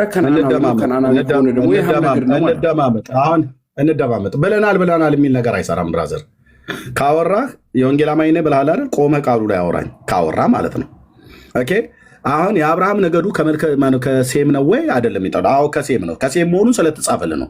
ሴም አርፋክስድን ወለደ። አርፋክስድ ቃይናንን፣ ቃይናን ኤቦር ሳላን፣ ሳላ ማነው ኤቦር ፋሌቅን፣ ፋሌቅ ራጉን፣ ሳላ ኤቦርን፣ ኤቦር ፋሌቅን፣ ፋሌቅ ራጉን። ፕሊስ አልኩ ወንድ ማለት ፕሊስ። አንተ ብሉይ ኪዳን አትነግረኝም ፕሊስ። ሳላ ኤቦርን የወለደው አደርብብኝ አልኩ። ካልሆነ ታች ትወርዳለህ። ኦኬ እዛው ሄደ ሌላ ቦታ ላይ እንትላለን። አደርብ ያ ቴንክ ዩ። እዚህ ኢየሱስን መልከጼዴቅን ኢየሱስ ብለህ ካበቃህ በኋላ ኢየሱስ ትውልዱ ከእነሱ ይቆጠራል ብዬ ስልህ ከአብርሃም አዎ አልከኝ። ኢየሱስ ትውልዱ ከአብርሃም ዘር ስለሚቆጠር ይሄኛው ደግሞ ትውልዱ ከእነሱ አይቆጠርም ይልሃል። ስለዚህ በዚህ ክፍል ላይ መልከጼዴቅን ዘፍጥረት መጽሐፍ ምዕራፍ 14 ላይ ዕብራውያን 7 ላይ የተጠቀሰውን ይህንን አባት ትውልዱ ከእነሱ አይቆጠርም ብሎ የተባለለትን መልከጼዴቅን ሰው መሆኑን ክደህ ክርስቶስ ነው ብለሃል። ቅድም እዚህ ጋር ነበር ቁጥር 4 ላይ ነበር ራሱ ማቆም የነበረብኝ ከፈለኩ ማለት ነው። አንተ ክርስቶስ ነው ብለህ ያልከውን እዚህ ጋር ግን ይህ ሰው ነው ብሎ የሚለው ክርስቶስ ደግሞ ሰው ብቻ አይደለም አምላክም ነው። አምላክ ብቻ አይደለም ሰውም ነው። ይህ ሰው ግን ሰው ብቻ ነው አምላክ አይደለም። መልከጼዴቅ የሚባለው ሰውዬ ሰው ብቻ ነው። ኦኬ በጥንት መካከለኛው ምስራቅ ይኖር የነበረ የተወለደበትን ቦታ አታውቀውም። ቦታውን አታውቀውም። ሎኬሽኑን አታውቀውም። ለአብርሃም የነበረበት ቦታ ላይ አንተ አጠቃላይ የእስራኤልን ከኤላት እስከ ሐማት ጌዴር ድረስ ያለውን ከነአናውያን ናቸው ብለህ አልክ። አይደሉም። የጥንት መካከለኛው ምስራቅን ታሪክ ካጠናህ ጂኦግራፊ ካጠናህ አይደለም እንደዛ ጨፍልቅ አድርገህ አትናገርም። ብዙ ጎሳዎች ይኖሩበት ነበር። በተለይ በኔጌቭ ምድረ በዳ ላይ በደቡቡ ክፍል ላይ በጣም ብዙዎች ነበሩ። ኦኬ በጣም ብዙዎች ነበሩ እና አንደኛ ቦታውን አላወቀውም። ሁለተኛ ደግሞ መልከጼዴቅ ኢየሱስ ነው ብለህ ካልከኝ ቁጥር 3 ላይ ያለውን ቅድም እኮ እኔ ዝም ብዬ አላፋጠጥም ላቁም ብዬ ብል በእያንዳንዱ ቦታ ላይ አስቆማለሁ። ትውልድ እናትና አባት የትውልድም ቁጥር የሉትም ይላል። ኢየሱስ ግን የትውልድ ቁጥር አለው። አንተ ግን ኢየሱስ ነው ብለህ አልከኝ የትውልድ ቁጥር የሉትም። አሁን እፈልጋለሁ ብለህ ካልክ በደንብ አድርጌ አላንቀሳቀስም። የኢየሱስ የትውልድ ቁጥሩ ይሄ ነው ብሎ ይለናል። አብርሃም ይስሐቅን ወለደ፣ ይስሐቅ ያዕቆብን፣ ያዕቆብ ይሁዳና ወንድሞቹን ወለደ፣ ይሁዳ ከተማር ፋሬስን፣ ፋሬስ ኤስሮምን፣ ኤስሮም አራምን፣ አራም አሚናዳብ፣ አሚናዳብ ናኦስን፣ ናኦስ ሰልሞንን፣ ሰልሞን ከራኬብ ቦኤዝን፣ ቦኤዝ ኢዮቤድን፣ ኢዮቤድ እሴይን፣ እሴይ ዳዊትን፣ ዳዊት ሰለሞን፣ ሰለሞን ሮብዓም፣ ሮብዓም አብያ፣ አሳ እያለ ይመጣል ማለት ነው። የኢየሱስን የዘር ሐረግ ትውልድ እንዲቆጥርልሃል። ይሄ ሰውዬ ግን እናትና አባት የትውልድ ቁጥር የሉትም ይላል። አንተ ኢየሱስ ነው ብለህ ካልከኝ የትውልዱን ቁጥር የኢየሱስ አሁን ቅድም እንዳልኩ ይናገራል። ስለዚህ እዚህ ይሄን ሰውዬ ኢየሱስ ያደረከው ኮምፕሊትሊ የስህተት ትርጓሜ ነው። በፍጹም ድነቱን ሁሉ ጭምር የሚያበላሽ ማለት ነው። ኢየሱስ አይደለም፣ በእግዚአብሔር ልጅ የተመሰለ ነው። አንተ ግን ኢየሱስ ነው ብለህ ካልከኝ ዳሩ ግን በእግዚአብሔር ልጅ ተመስሎ ይኖራል ይል። ስለዚህ ኢየሱስ ነው እንጂ እግዚአብሔር ልጅ ከእግዚአብሔር ልጅ ከኢየሱስ ውጭ ሌላ የእግዚአብሔር ልጅ ተብሎ የተጠራ የለም። ሌላ የእግዚአብሔር ልጅ ተብሎ የተጠራ የለም። ስለዚህ በአንተ ብንመጣ መልከጼዴቅ ኢየሱስ ነው አልከን፣ ኦኬ ጥሩ። ስለዚህ ዳሩ ግን በእግዚአብሔር ልጅ ተመስሎ ይኖራል ብለህ ያልከን ኢየሱስ ከሆነ መልከጼዴቅ፣ ስለዚህ በአንተ ትርጓሜ እንደዚህ እንያዘው። ልብ በሉ። ተፋልሶን ይቶ ወንድሞቼ ምን ያህል ተፋልሶ እንደሚያመጣ ማለት ነው። መልከጼዴቅን ኢየሱስ ብላችሁ የምትተረጉሙ ሰዎች ቀጥታ አይን እያየ ገደል እየገባችሁ ነው ማለት ነው ወንድሞቼ። አይደለም፣ መልከጼዴቅ ኢየሱስ አይደለም። በኢየሱስ የተመሰለበት ምኑ ነው ብሎ የሚለውን በደንብ አድርጎ ግልጽ አድርጎ ይናገራል። ኦኬ፣ አንተ መልከጼዴቅን ኢየሱስ ነው አልከን።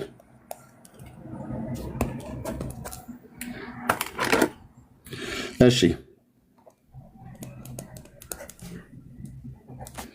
መልከጼዴቅን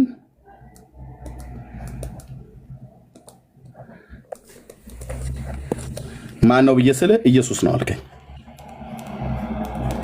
እሺ፣ መልከጼዴቅ ኢየሱስ ነው አልከኝ። አንተ ነው ያልከኝ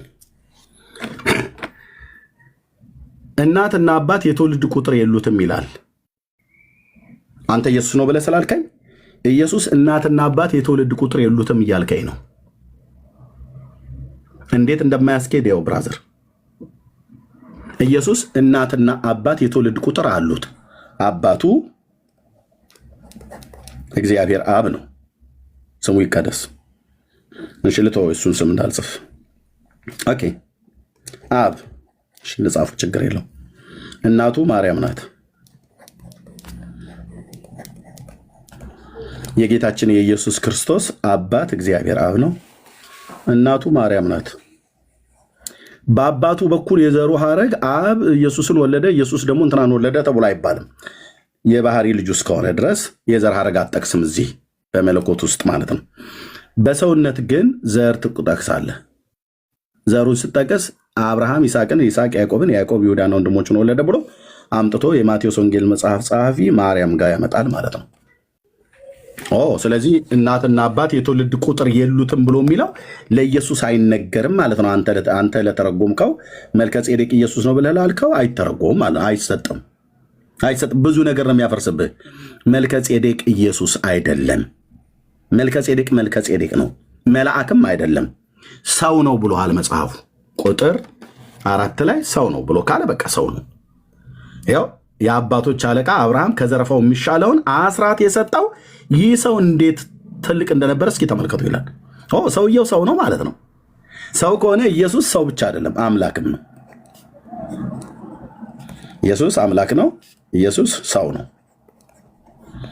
ለኢየሱስ ሰው ብቻ ነው ተብሎ አይቀጸልለትም። አምላክ ነው። አምላክ ብቻ ተብሎም አይቀጸልለትም፣ አይነገርለትም፣ ሰውም ነው። ስለዚህ የዕብራውያን መልእክት ጸሐፊ ይህ ሰው እንዴት ትልቅ እንደነበረ እስኪ ተመልከቱ ብሎ ሲል ሰውየው ሰው ነው። ሰው ስለሆነም ቁጥር 6 ላይ ትውልዱ ከነሱ የማይቆጠር ነው ይላል። ማለት ከአብርሃም ዘር ማለት ነው። ከአብርሃም ዘር ካልተቆጠረ አብርሃም ከነገደ ሴም መሆኑ ይታወቃል። አንተ ይህ ሰው ነገዱ ከሴም አይደለም ብለህ ካልክ መልከጼዴቅ ማለት ነው። ነገዱ ከየት ነው ብለህ ታምናለህ? የመልከጼዴቅ ነገዱ ከሴም ካልሆነ የሳሌም ንጉሥ ስለሚለው እዛው ከነአን ላይ የነበረ ሰው ነው። ኢየሩሳሌም ላይ ኢያቡስ የነበረች ሀገር ላይ ማለት ነው። እሺ፣ ታዲያ እዛ ቦታ ላይ ይኖሩ የነበሩት ነገደ ሴም ካልሆነ መልከጼዴቅ ሴም አይደለም ብለኛል። ነገዱ ከየት ነው ታዲያ የመልከጼዴቅ? ከነአን ምድር ላይ የሚኖር ነው። ስለዚህ ከነአናዊ ነው። ከነአናውያን ዝርያቸው ምንድን ነው? ነገዳቸው ከየት ነው? ነገዳቸው የሃም ነገድ ነው። ከሶስቱ ከኖህ ልጆች ከካምና ከያፌት ከሴም ከየትኛው ነው የምልህ? ካም ነው አልኩ። እሺ ያፌት ስለዚህ ከካም ነው አይደል? መልከጼዴቅ ከካም ነው ነገዱ እያልከኝ ነው? እያልኩ ሳይሆን ሰው ነው ካልክ አንተ ሰው ነው ካልክ የካም ነገር እኔ አይደለም ያልኩት የእግዚአብሔር ቃል ነው ሰው ነው ያለው። ይኸው ይህ ሰው እንዴት ትልቅ እንደነበረ እስኪ ተመልከቱ ይላል። የአባቶች አለቃ አብርሃም ከዘረፋው የሚሻለውን አስራት የሰጠው ይህ ሰው እንዴት ትልቅ እንደነበረ ተመልከቱ ይላል። ካልክ አትበለኝ፣ መጽሐፉ ነው ያለው። ሰው ብሎ ያለው መጽሐፉ ነው። አንተ ኢየሱስ አልክ፣ ውሸት ነው፣ በጣም ውሸት ነው። አይን ያወጣ ውሸት ነው። ኢየሱስ አይደለም ሰው ነው ብሎ አለህ። ሰው ስለሆነ ትውልዱ ከአብርሃም ዘር አይቆጠርም እያለ ነው። ትውልዱ ከአብርሃም ዘር ካልተቆጠረ አብርሃም ከነገደ ሴም መሆኑ ይታወቃል። ኦኬ ከነገደ ሴም እንደሆነ ይታወቃል። አንተ ነገዱን ከካም ነው አረከው። መልከጼዴቅን መረጃውን ከየት አመጣው? እናትና አባቱ አይታወቁም ብሎ መጽሐፍ ቅዱስ ነግሮ የዚህን ሰውዬ አንተ ግን ነገዱን አውቃለሁ ነገዱ ከካም ነው ብለሃል። መረጃ ስጠን። እናትና አባቱን አይታወቁም እያለ የትውልድ ቁጥር የሉትም እያለ አንተ ግን ነገዱ ከካም ነው ብለህ ክሌም አድርገሃል። መረጃ ስጠን። ኦኬ የኔ መረጃ ምን መሰለ? የኔ መረጃ መልከጼዴቅ ታይትሉ ነው፣ የጽድቅ ንጉስ ነው። አይ ኖ መረጃ ነገዱ ከካም መሆኑን ያገኘበት ኤርሚ በመጀመሪያ የጽድቅ ንጉስ ነው ይሏል። ቀጥሎ ደግሞ የሰላም ንጉስ ነው ይሏል። የሰላም ንጉስ እኔ ጠየቅኩ ከነገደ ካም መሆኑን መረጃውን ኬት አገኘው ነው ያልኩ። ከዛ እሱን የስሙ ትርጓሜንማ መጽሐፉ ይነግረናል። በኋላ እሱ ላይ እንመጣለን። ነገዱ የአብርሃም ከሴም ነው።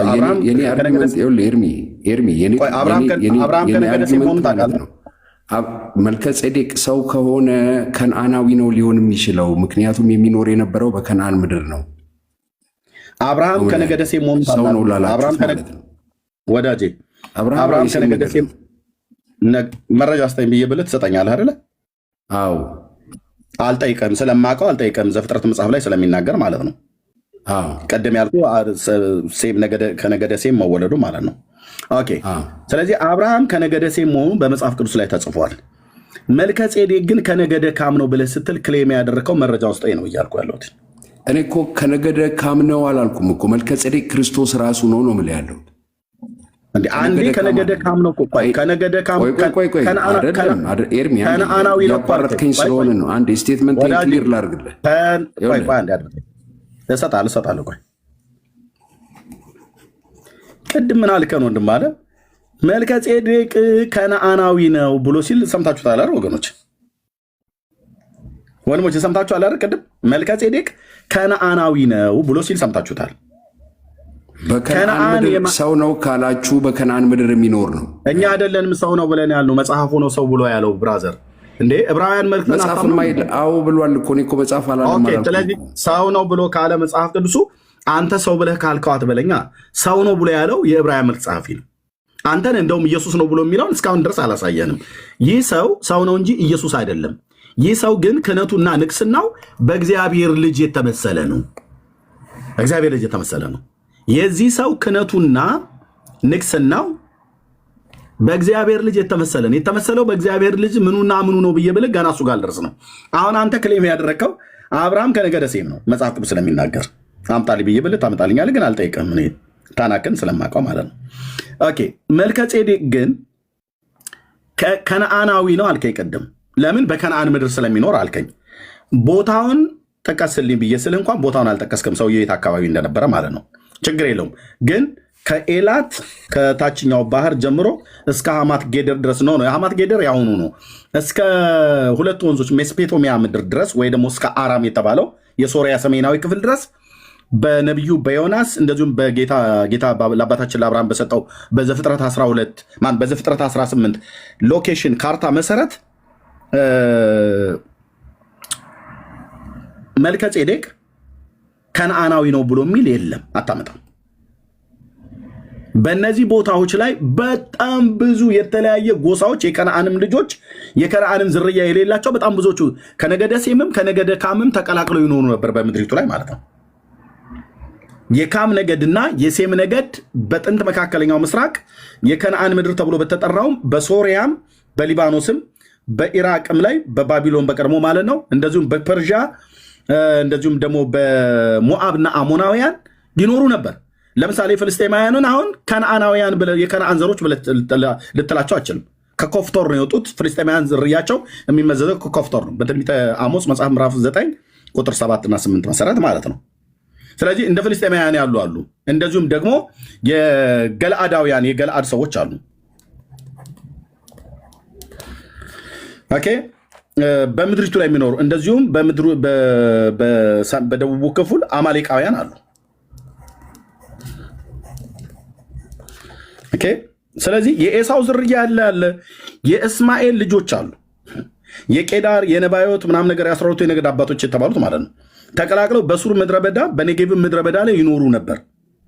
እንደዚሁም ሰዶምና ገሞራ አዳማና ሲባዮ የሚባሉት እነዚህ ነገዳቸው ከየት እንደሆነ የሚታወቅበት አለ፣ የማይታወቅበት አለ።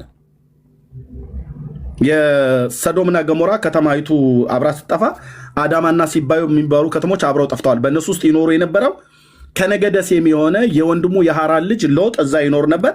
አብርሃም ስለሱ ተዋጋ። እነዛ ሰዎች ግን ግማሾቻቸው ከነገደ ሴም ናቸው፣ ግማሾቻቸው ከነገደ ካም ናቸው።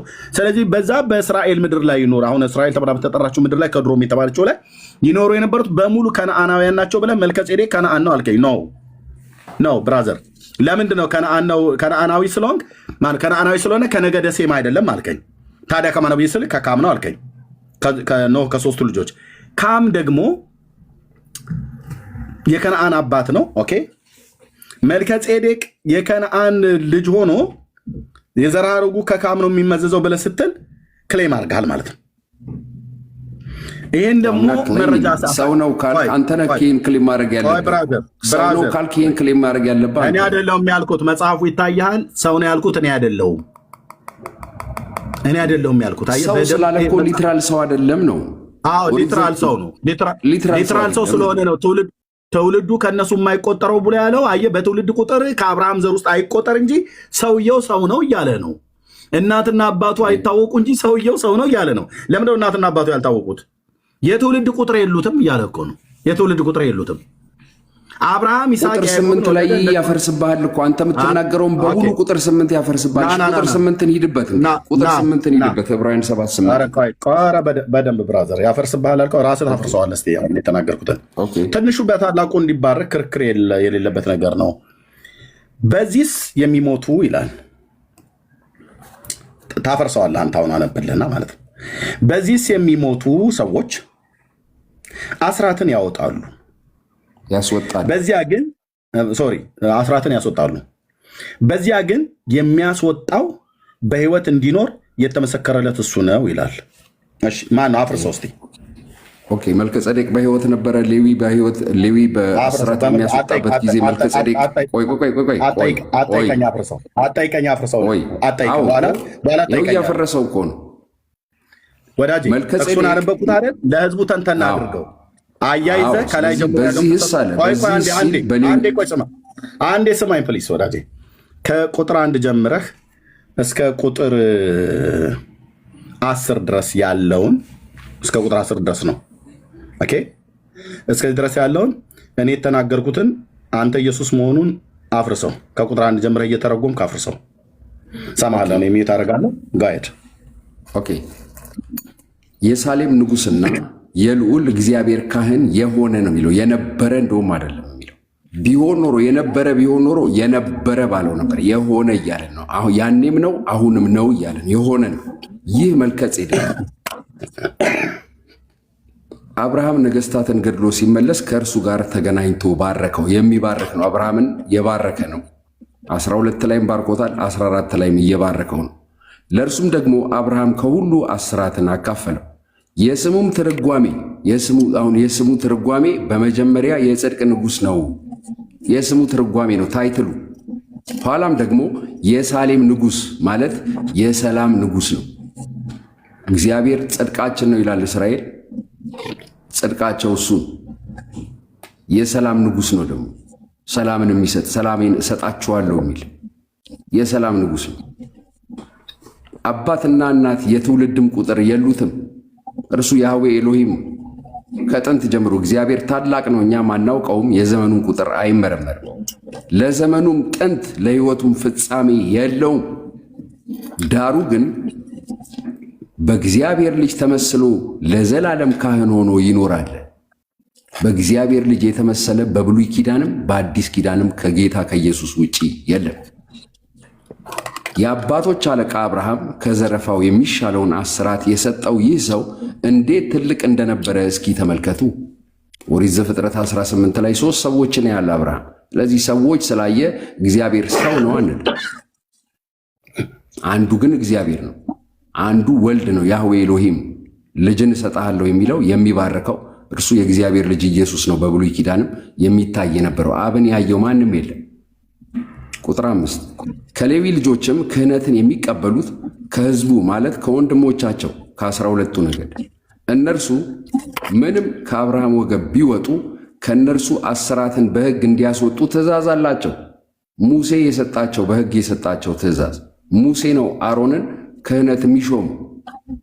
ትውልዱ ከእነርሱ የማይቆጠረው ግን ከአብርሃም ነገድ ያልሆነ ውጪ የሆነ መጀመሪያም መጨረሻም የሌለው ከአብርሃም አስራትን አውጥቷል። የተስፋ ቃል የነበረውንም ባርኳል። የሚባርክ ነው። ትንሹም በታላቁ እንዲባረክ ክርክር የሌለበት ነገር ነው። እግዚአብሔር አብርሃምን ባርኮታል። ክርስቶስ እንደሚመጣም ነግሮታል። ግን መልከጼዴቅ እንደገና መጥቶ ይባርከዋል ማለት ነው።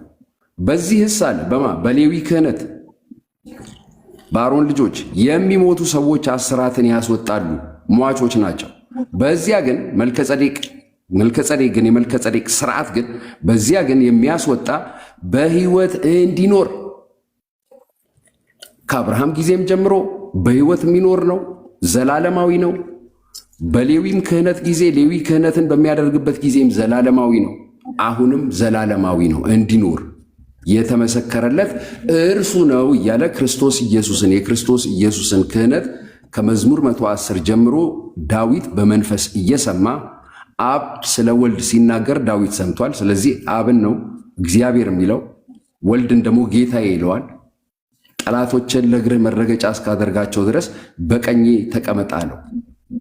አንተ እንደ መልከጼዴቅ ስርዓት ለዘላለም ካህን ነህ ብሎ እግዚአብሔር ማለ አይጸጸትም።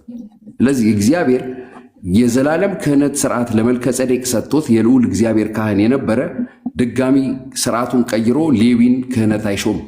ሁለት ክህነት ሊሰጥ አይችልም። ይሄ ንጉስም ነው ካህንም ነው። አልተነገረለትም በሙሴ። ክርስቶስ ኢየሱስ ሲወለድ ንጉስ ነው። ልጨርስ። ይህንም ለማለት ሲፈቀድ አስራትን የሚያስወጣ ሌዊ እንኳ በአብርሃም እጅ አስራትን ሰጥቷል። ለመልከጼዴቅ ሰጥቷል ማለት ነው። መልከጼዴቅ በተገናኘው ጊዜ ገና በአባቱ ወገብ ነበረና፣ ግን በሌዊ ስርዓት ለሌዊ ነው አስራት የሚወጣለት ህዝቡ የሚያወጣ አይነበረም። ርስት ስላልተሰጠው አላፈረስከው ማለት ነው። ስለዚህ በዚያ ሌዋውያን የሚሞቱ ናቸው። ይሄ ግን የማይሞት ነው። በስጋ ሞተ፣ በመንፈስ ግን ሕያው ነው፣ ዘላለማዊ ነው። ታይትሉ የጽድቅ ንጉስ ነው። የጽድቅ ንጉስ ስለ ጌታ ዘላለማዊነት ስለ ስጋው መበስበስና ለመበስበስ አይደለም የተጠየቀው። አፍርሰው ነው የተባልኩ ማለት አንተ መልከጼዴቅ ኢየሱስ ነው ብለህ ያልከውንና እዚህ መልከጼዴቅ ደግሞ ሰው ነው ብሎ ያለውን እሱን አፍርሰው ነው ያልኩ። አውቆ አፈረስኩት እኮ ሰው ነው። ሶስት ሰዎች ሆነው ሲመጡ አንዱ ጌታ ኢየሱስ ነው።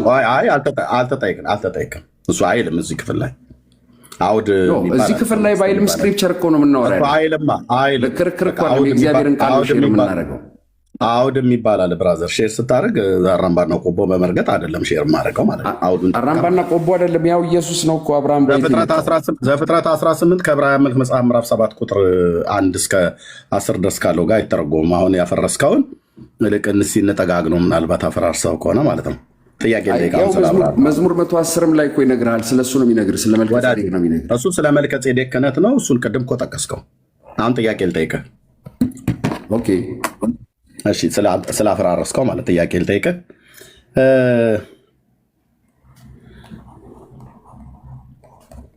ኢየሱስ ሰው የሆነው መቼ ነው? የተወለደው ወይስ በስጋ የተገለጠው? ሰው የሆነው ማለት ከድንግል ማርያም ሲወለድ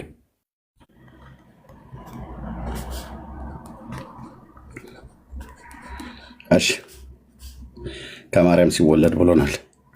ከማርያም ከመወለዱ በፊት ሰው ነበረ ኢየሱስ? በስጋ ተገልጧል፣ ግን ሰው አልነበረም። አምላክ ነው፣ ወልድ ነው፣ የእግዚአብሔር ልጅ ነው፣ አምላክ ነው። የጠየቅኩ መልስ ነኝ። በስጋ ከመወለዱ በፊት ሰው ነበረ ጌታ? በስጋ ተገልጧል።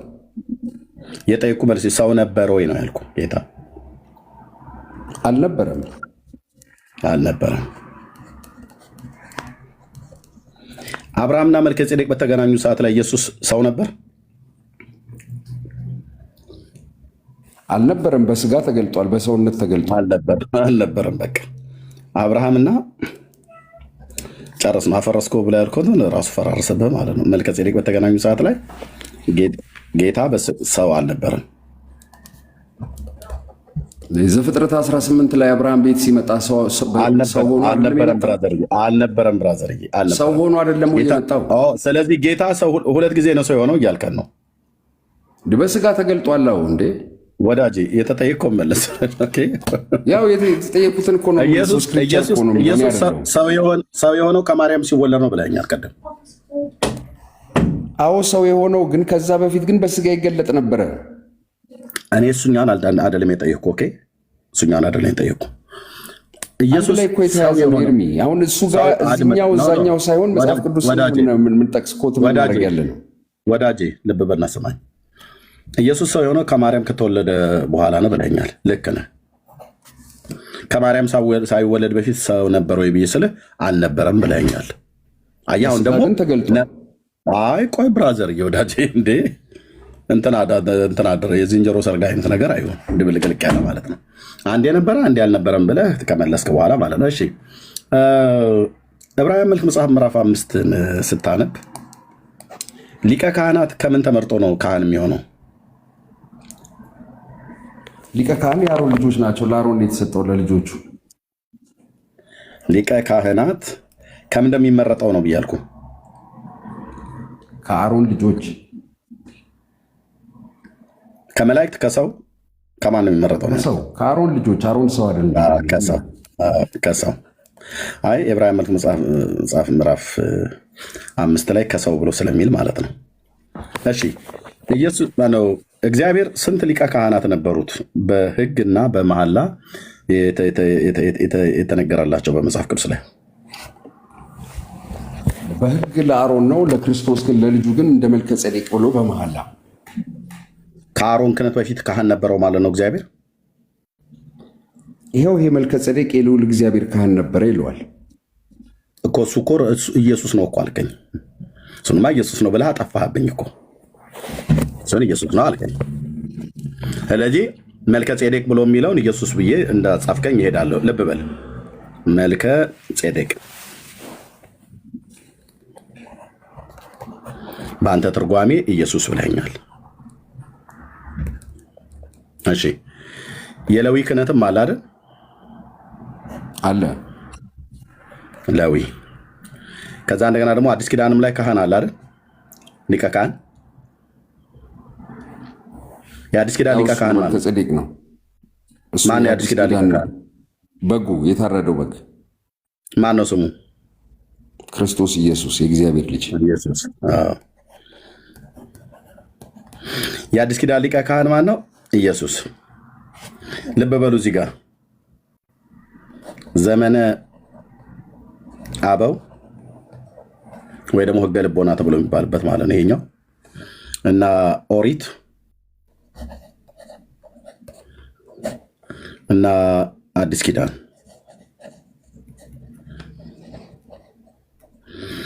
በእነዚህ ዘመናት መካከል እግዚአብሔር ሊቀ ካህን ነበረው እያልከኝ ነው አይደል? በዘመነ አበው በአብርሃም ዘመን በአባቶች ዘመን ማለት ነው። እና በኦሪቱ ሌዊ፣ በመልከ ጼዴቅ ደግሞ ዘመን ኢየሱስ፣ በአዲስ ኪዳንም ኢየሱስ አይደል? ካህን ማን ነበረ ብለህ ጠየቀኝ። መልከ ጼዴቅ ማን ነው? የልዑል እግዚአብሔር ካህን ነበረ አልኩህ። እኔ አላልኩም፣ አንተ ነህ። በዘመን ከለኋክዬ እየጠየቅኩ ነው። ዘመነ አበው አብርሃምና መልከ ጼዴቅ የነበሩበት ዘመነ አበው ነው።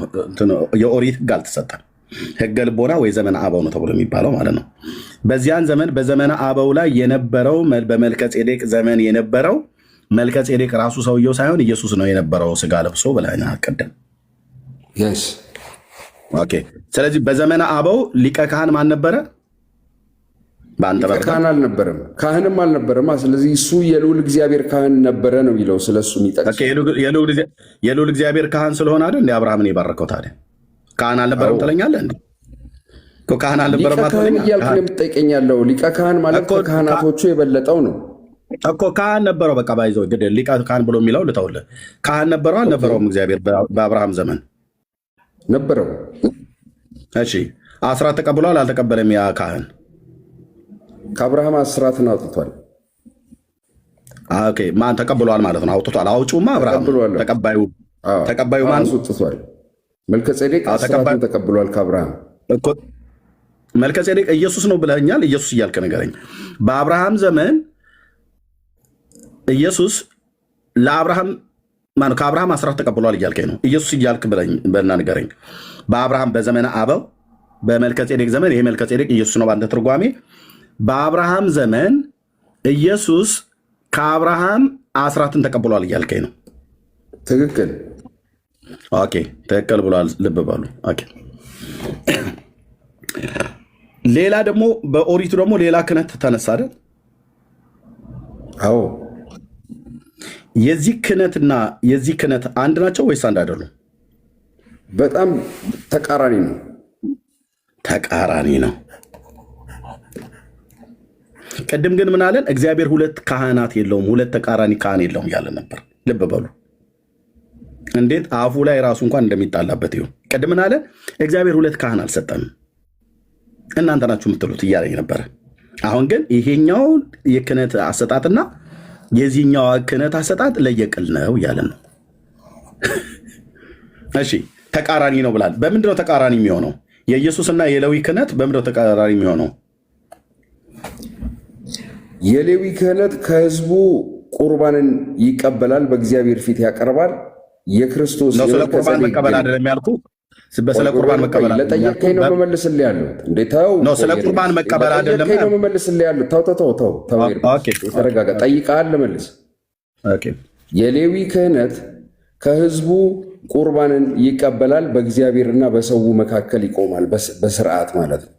የመልከጼዴቅ ግን እግዚአብሔር ነው፣ እሱ አብ ወልድን የሚሰጥበት ነው፣ ሰጪ ነው፣ ስጦታ ነው፣ ሰጪ ነው።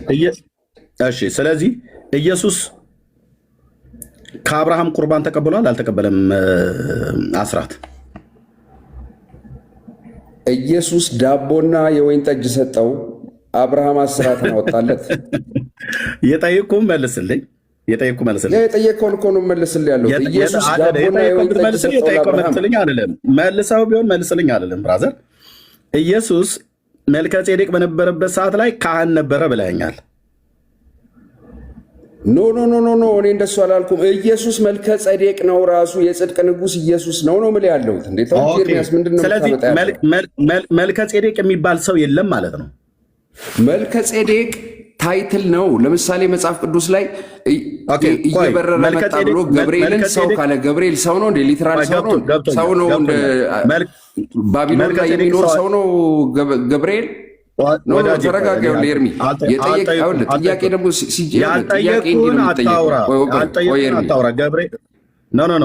እኔ የሚዩት ያደረኩ ገብርኤል ሚካኤል አትበለኝ። ያልጠየቅኩ ላይ አትርገጥ። በባቢሎን በሸለቆ ምናምን ብላ አትበለን። መልከጼዴቅ የሚባል ሰው ነበረው ያልነበረም ብዬ ስለ አልነበረም ብለኛል። ራሱ ኢየሱስ ነው ብለህ ስላልከኝ ማለት ነው። ጥያቄ እኔ ታዲያ ምንድን ነው እየጠየቅኩ ያለሁት? ስለዚህ ኢየሱስ ለአብርሃም ዳቦና ወይን የሰጠው እዛ ዘፍጥረት መጽሐፍ ምዕራፍ 14 ላይ ለአብርሃም ዳቦ የሰጠው እሱ ነው እያልከኝ ነው አይደል? ልመልስልህ? አዎ። የሌዊ ክህነት አልኩ።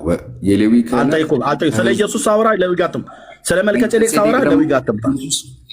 አንዴ ልጨርሳለህ። ስለ መልከጼዴቅ ስጠይቅ ሌዊ ጋትም። ወይን ጠጅንና ዳቦን ሰጠው አልኩ። ሰጪ ነው አልኩ። አልጠየኩም እኔ። መልከጼዴቅ እና አብርሃም ሁለቱ አባቱ የተገናኝተዋል አይደል? ረሳባው የተባሉት አብርሃም እና መልከጼዴቅ ተገናኝተዋል። አብርሃምና የጽድቅ ንጉሥ ተገናኙ። አብርሃምና የጽድቅ ንጉሥ ተገናኙ። ስሙን እየጠራህ አውራ። የጽድቅ ንጉሥ የሚባል ሰው የለም። መልከጼዴቅ ነው። መልከጼዴቅ የጽድቅ ንጉሥ ነው አለ እኮ። የጽድቅ ንጉሥ ነው አለ እኮ እንዴ። በቃ ካልሆነ በጌታ ሰላም እታች ብትወርድ ይሻላል። ያለ አቅምህ ተገናኝተህ መላላጣው የሚሆነው ማለት ነው። እኔ ስሙን ትርጓሜ አይደለም የጠየቅኩ፣ መልከጼዴቅ የሚባል ሰው እንጂ የጽድቅ ንጉሥ የሚባል ሰው የለም። የስሙን ትርጓሜ ያስቀመጠውን የጽድቅ ንጉሥ ብሏል፣ የጽድቅ እንትን ብሏል ምናምን ነገር ብለህ አትደበቅ። መልከጼዴቅና አብርሃም የሚባሉ ሰዎች ናቸው የነበሩት የተገናኙት። ስለዚህ መልከጼዴቅ ማን ነው ብዬ ስልህ ኢየሱስ ነው ብለህ ተርጉማልኛል። ኢየሱስ ዳቦና ወይን ሰጠው ለአብርሃም ብለህናል አይደል? እሺ ቴንኪው። ስለዚህ ኢየሱስ ካህን ነው አይደል? በዚህ ዘመን በአባቶች ዘመን በመልከጼዴቅ እና በአብርሃም ዘመን በዚህ በዘመነ አበው ዘመን ካህን ነበር አይደል?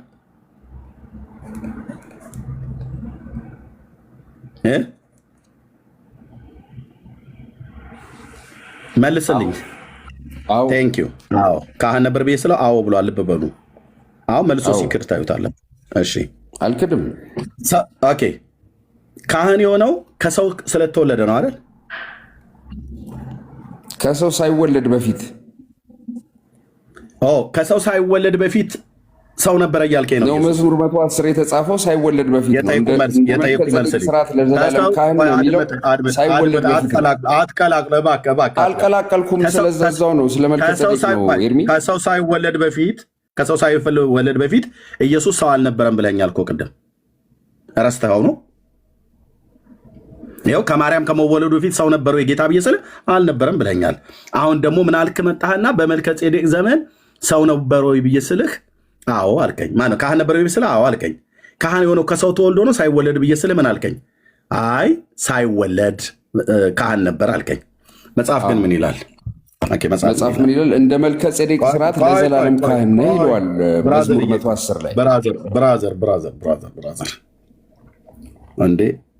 እንደ ውርድንብሩን ታጠፋው እንዴ? ዕብራውያን መጽሐፍ ምዕራፍ 5 ቁጥር 1 ሊቀ ካህናት ሁሉ ስለ ሰው ማነው ስለ ኃጢአት መባና መስዋዕትን ሊያቀርብ ከማን ተመርጦ ይላል? ከሰው ተመርጦ። ለእግዚአብሔር በሆነው ነገር ሁሉ ስለ ሰው ምን ይላል? ይሾማልና። ይሾማል። ከማን የሚመረጠው ሊቀ ካህናት? ከሰው። እሺ ቴንክ ዩ። የእግዚአብሔርን ካህናት አሁን አንተ ስታስቀምጥልኝ ቅድም እንዳልኩ መልከጼዴቅ ኢየሱስ ብለኛል። ሌላ ጥራልኝ። ሌላኛውን የእግዚአብሔር ካህን ሌላኛው የእግዚአብሔር ካህን ዮቶር። አዎ ዮቶር። እሺ የዮቶር የምድያም ካህን። ኦኬ የእግዚአብሔር ካህን አይደለም ብሎ የሚለው ልብ በሉ፣ የምድያም ካህን ነው። አዎ ኦኬ ምድያም የአብርሃም ዘር ነው። እነዚህም ካህናት ናቸው። ኦኬ እሺ ሌላ ካህን ጥራልኝ። የእግዚአብሔርን ካህናት ማለት ካህን ነው የምትጠይቀኝ ያለው ወይስ የእግዚአብሔር ካህን ጥራልኝ። ዕብራውያን 5 ቁጥር 1 ሊቀ ካህናት ስለ ሰው ኃጢአትና መባን መስዋዕትን ሊያቀርብ ከሰው ተመርጦ ይላል። ከሰው ተመርጦ ነው ለእግዚአብሔር በሆነው ነገር ስለ ሰው የሚሾመው። ኦኬ እግዚአብሔር ስለ ሰው መባና መስዋዕትን እንዲያቀርብ ሊቀ ካህናትን ይሾማል። ሲሾም ግን ያ ሊቀ ካህን የሚመርጠው ከሰው ነው ብሏል። ስለዚህ ሊቀ ካህናቱን ጥራልኝና ወደ ጥያቄ ልሄድ። ማማን ናቸው? ዮቶርና አንደኛ ዜና ምዕራፍ 24 ላይ አለ። 24ቱም ሽማግሌዎች አሉልህ። እንግዲህ ስማቸውን ዝርዝር የፈለግከው የእግዚአብሔር ካህናት የተባሉትን ጥራልኝ። ብሉይ ኪዳን ላይ አውቆ ብሉይ ኪዳን ላይ አንደኛ ዜና ላይ ሂድ። አንደኛ ዜና ምዕራፍ 24 ላይ። ስለዚህ ይሄ ሰው የመጽሐፍ ቅዱስ እውቀት የሌለው ዝም ብሎ በውር ድንብር የሚጠቅስ መሆኑ ልብ በሉ። እሱማ ብለህ ካልክ በውር ድንብር አልጠቀስኩም። ይኸው አንደኛ ዜና ምዕራፍ 24 ላይ እነዚህ ናቸው እንግዲህ ሊቀ ካህናት። ወዳጄ እነዛ ከሌዊ ነገድ የሚመዘዙ 24 በዕጣ ክፍል የሚያገለግሉ ሰዎች ናቸው። እባክህ ብሉይ ኪዳን ላይ ብለህ ጠየቀኝ። የእግዚአብሔር ካህናት እየነገርኩህ ነው። ታዲያ እነዚህ የማን ካህናት ናቸው? ልብ በሉ ወንድሞች እናቶች፣ እንዲህ አይነት ትግል ነው የገጠመን። እንደነኛ አይነት ሰዎች ናቸው ያሉት መካከላችንም። ኢየሱስን መልከጼዴቅን ኢየሱስን እያለ የሚተረጉም ማለት ነው። አለማወቅ ምንም ችግር የለም። ነገ በእውቀት ታውቀዋለህ። የእግዚአብሔር ሊቀ ካህናት ብዬ ስለው ኢየሱስ አለኝ። መቼ? በመልከጼዴቅ የሚባለውን ኢየሱስ ብሎ አለኝ። ከዛ ደግሞ ዮቶር አለኝ። ከዛ ደግሞ ብዬ ስለው 24ቱ ካህናት አለኝ። 24 ካህናት የሚባል ያለው ብራዘር፣ እነዛ 24ቱ ካህናት ሰማይ ብሎ የሚል ትርጓሜ እንዳሰጥ፣ እነዛ በዕጣ ክፍላቸው የሚያገለግሉ ከቀዓትና ከጌዴሶን ከሜራሪ የወጡ ከሌዊ ነገድ የወጡ በየዕጣ ክፍላቸው የሚያገለግሉ ናቸው። ለምሳሌ የአብያ ነገድ ከአብያ ወገን የሆነ ቀዓታውያን ሊቀ ካህን አይሆኑም። ኤርሚያስ የአሮን ልጆች ብቻ ናቸው ካህናት፣ ሊቃነ ካህናት። ፕሊስ እባክህ አትዘባርቅ። ካልሆነ ጥረዋ ታዲያ 24 ብለህ ካበቃ በኋላ እነዚህ 24ቱ ከየት ናቸው የተጠሩትን አይደለም፣ በመጀመሪያ ዋና አባት የሆነውን ጥራው ካወቀው ማለት ነው። መልከጼዴቅ ኢየሱስ ነው ብልሃል፣ ዮቶር ብልሃል። በቃ ስለዚህ እነዚህን አጥፋ ማለት ነው። አሮን ለምን ታጠፋቸዋለህ? እነሱ አሉ በጣም ዳዊት የከፈላቸው የአሮን ልጆች። ሌላ ሊቀ ካህን ጥራ፣ ሌላ ካህን ጥራ። አንድ እንደምንም በቃ ሌላ ሊቀ ካህን ናዳብ አለ፣ አብዩድ አለ፣ ከዛ አልዓዛርና ይታምራሉ። አራቱ የዳዊት ልጆች የአሮን ልጆች። አሮን በየትኛው ኪዳን ውስጥ ነበር ካህን የሆነው? በሙሴ በተሰጠው በሕግ ኦሪት ማለት ነው። ኦኬ። ኢየሱስ ሊቀ ካህን የነበረው መቼ ነው? መልከጼዴቅ ያልከው ከጥንት ነው። ከጥንት ነው። እግዚአብሔር ሲምል ማለት ነው። ከጥንት ነው። ከጥንት። አዲስ ኪዳንስ ካህን አለ የለም? እኛ ነን። በአዲስ ኪዳን ካህናት እኛ ነን። የአዲስ ኪዳን እኛ ነን ብሏል። እሺ ዕብራውያን 7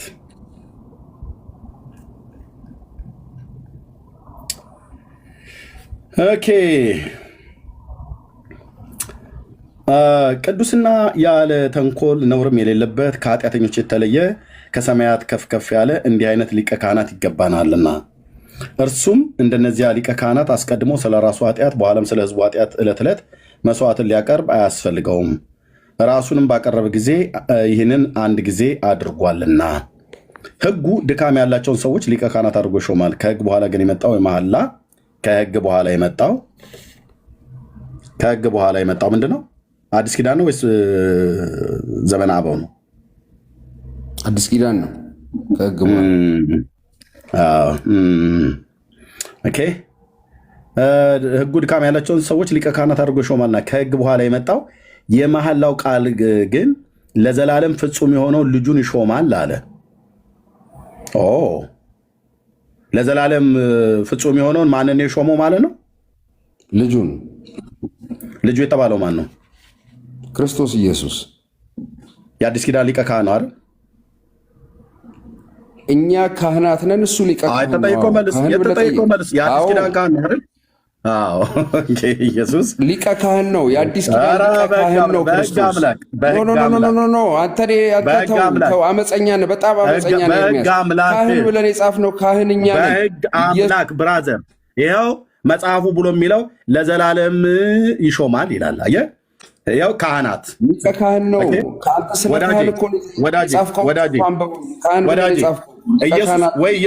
ወይ ኢየሱስ የአዲስ ኪዳን ሊቀ ካህን አይደለም በለኝና ላቁምና ልጠይቅህ። ኢየሱስ የአዲስ ኪዳን ሊቀ ካህን ነው አይደለም? ኢየሱስ የአዲስ ኪዳን ሊቀ ካህን ነው። እሺ ቴንክ ዩ ነው። እኛ ካህናት ነን፣ ክርስቶስ ሊቀ ካህናት ነው። አደርብ፣ ሁለታችን ነው የምናወራው። አደርብ። ኢየሱስ የአዲስ ኪዳን ሊቀ ካህን ነው አይደል? ሊቀ ካህናት ነው። እሺ ሊቀ ካህናት የአዲስ ኪዳኑ ኢየሱስ ነው ብሎናል። ልብ በሉ። አሁን መልሶ ሲያፈርሰው አሳያቸዋለሁ። እሺ የአዲስ ኪዳኑ የብሉይ ኪዳኑ ሊቀ ካህን ማን ነው? አሮን።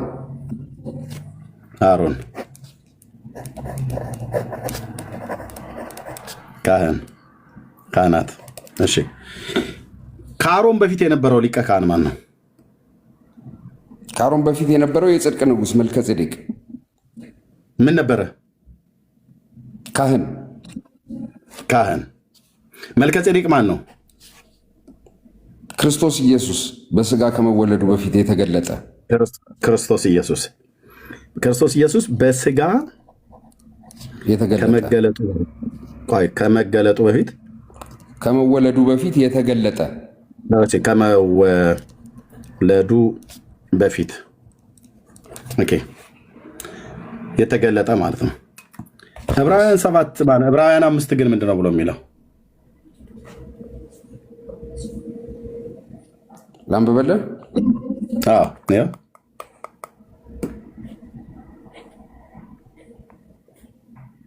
በለዋ ሊቀ ካህናት ሁሉ ስለ ኃጢአት መባንና መስዋዕትን ሊያቀርብ ከሰው ተመርጦ ለእግዚአብሔር በሆነ ነገር ሁሉ ስለ ሰው ይሾማልና። ይሄ ከምን ተመርጦ ነው? ከሰው ከሰው ተመርጦ ነው።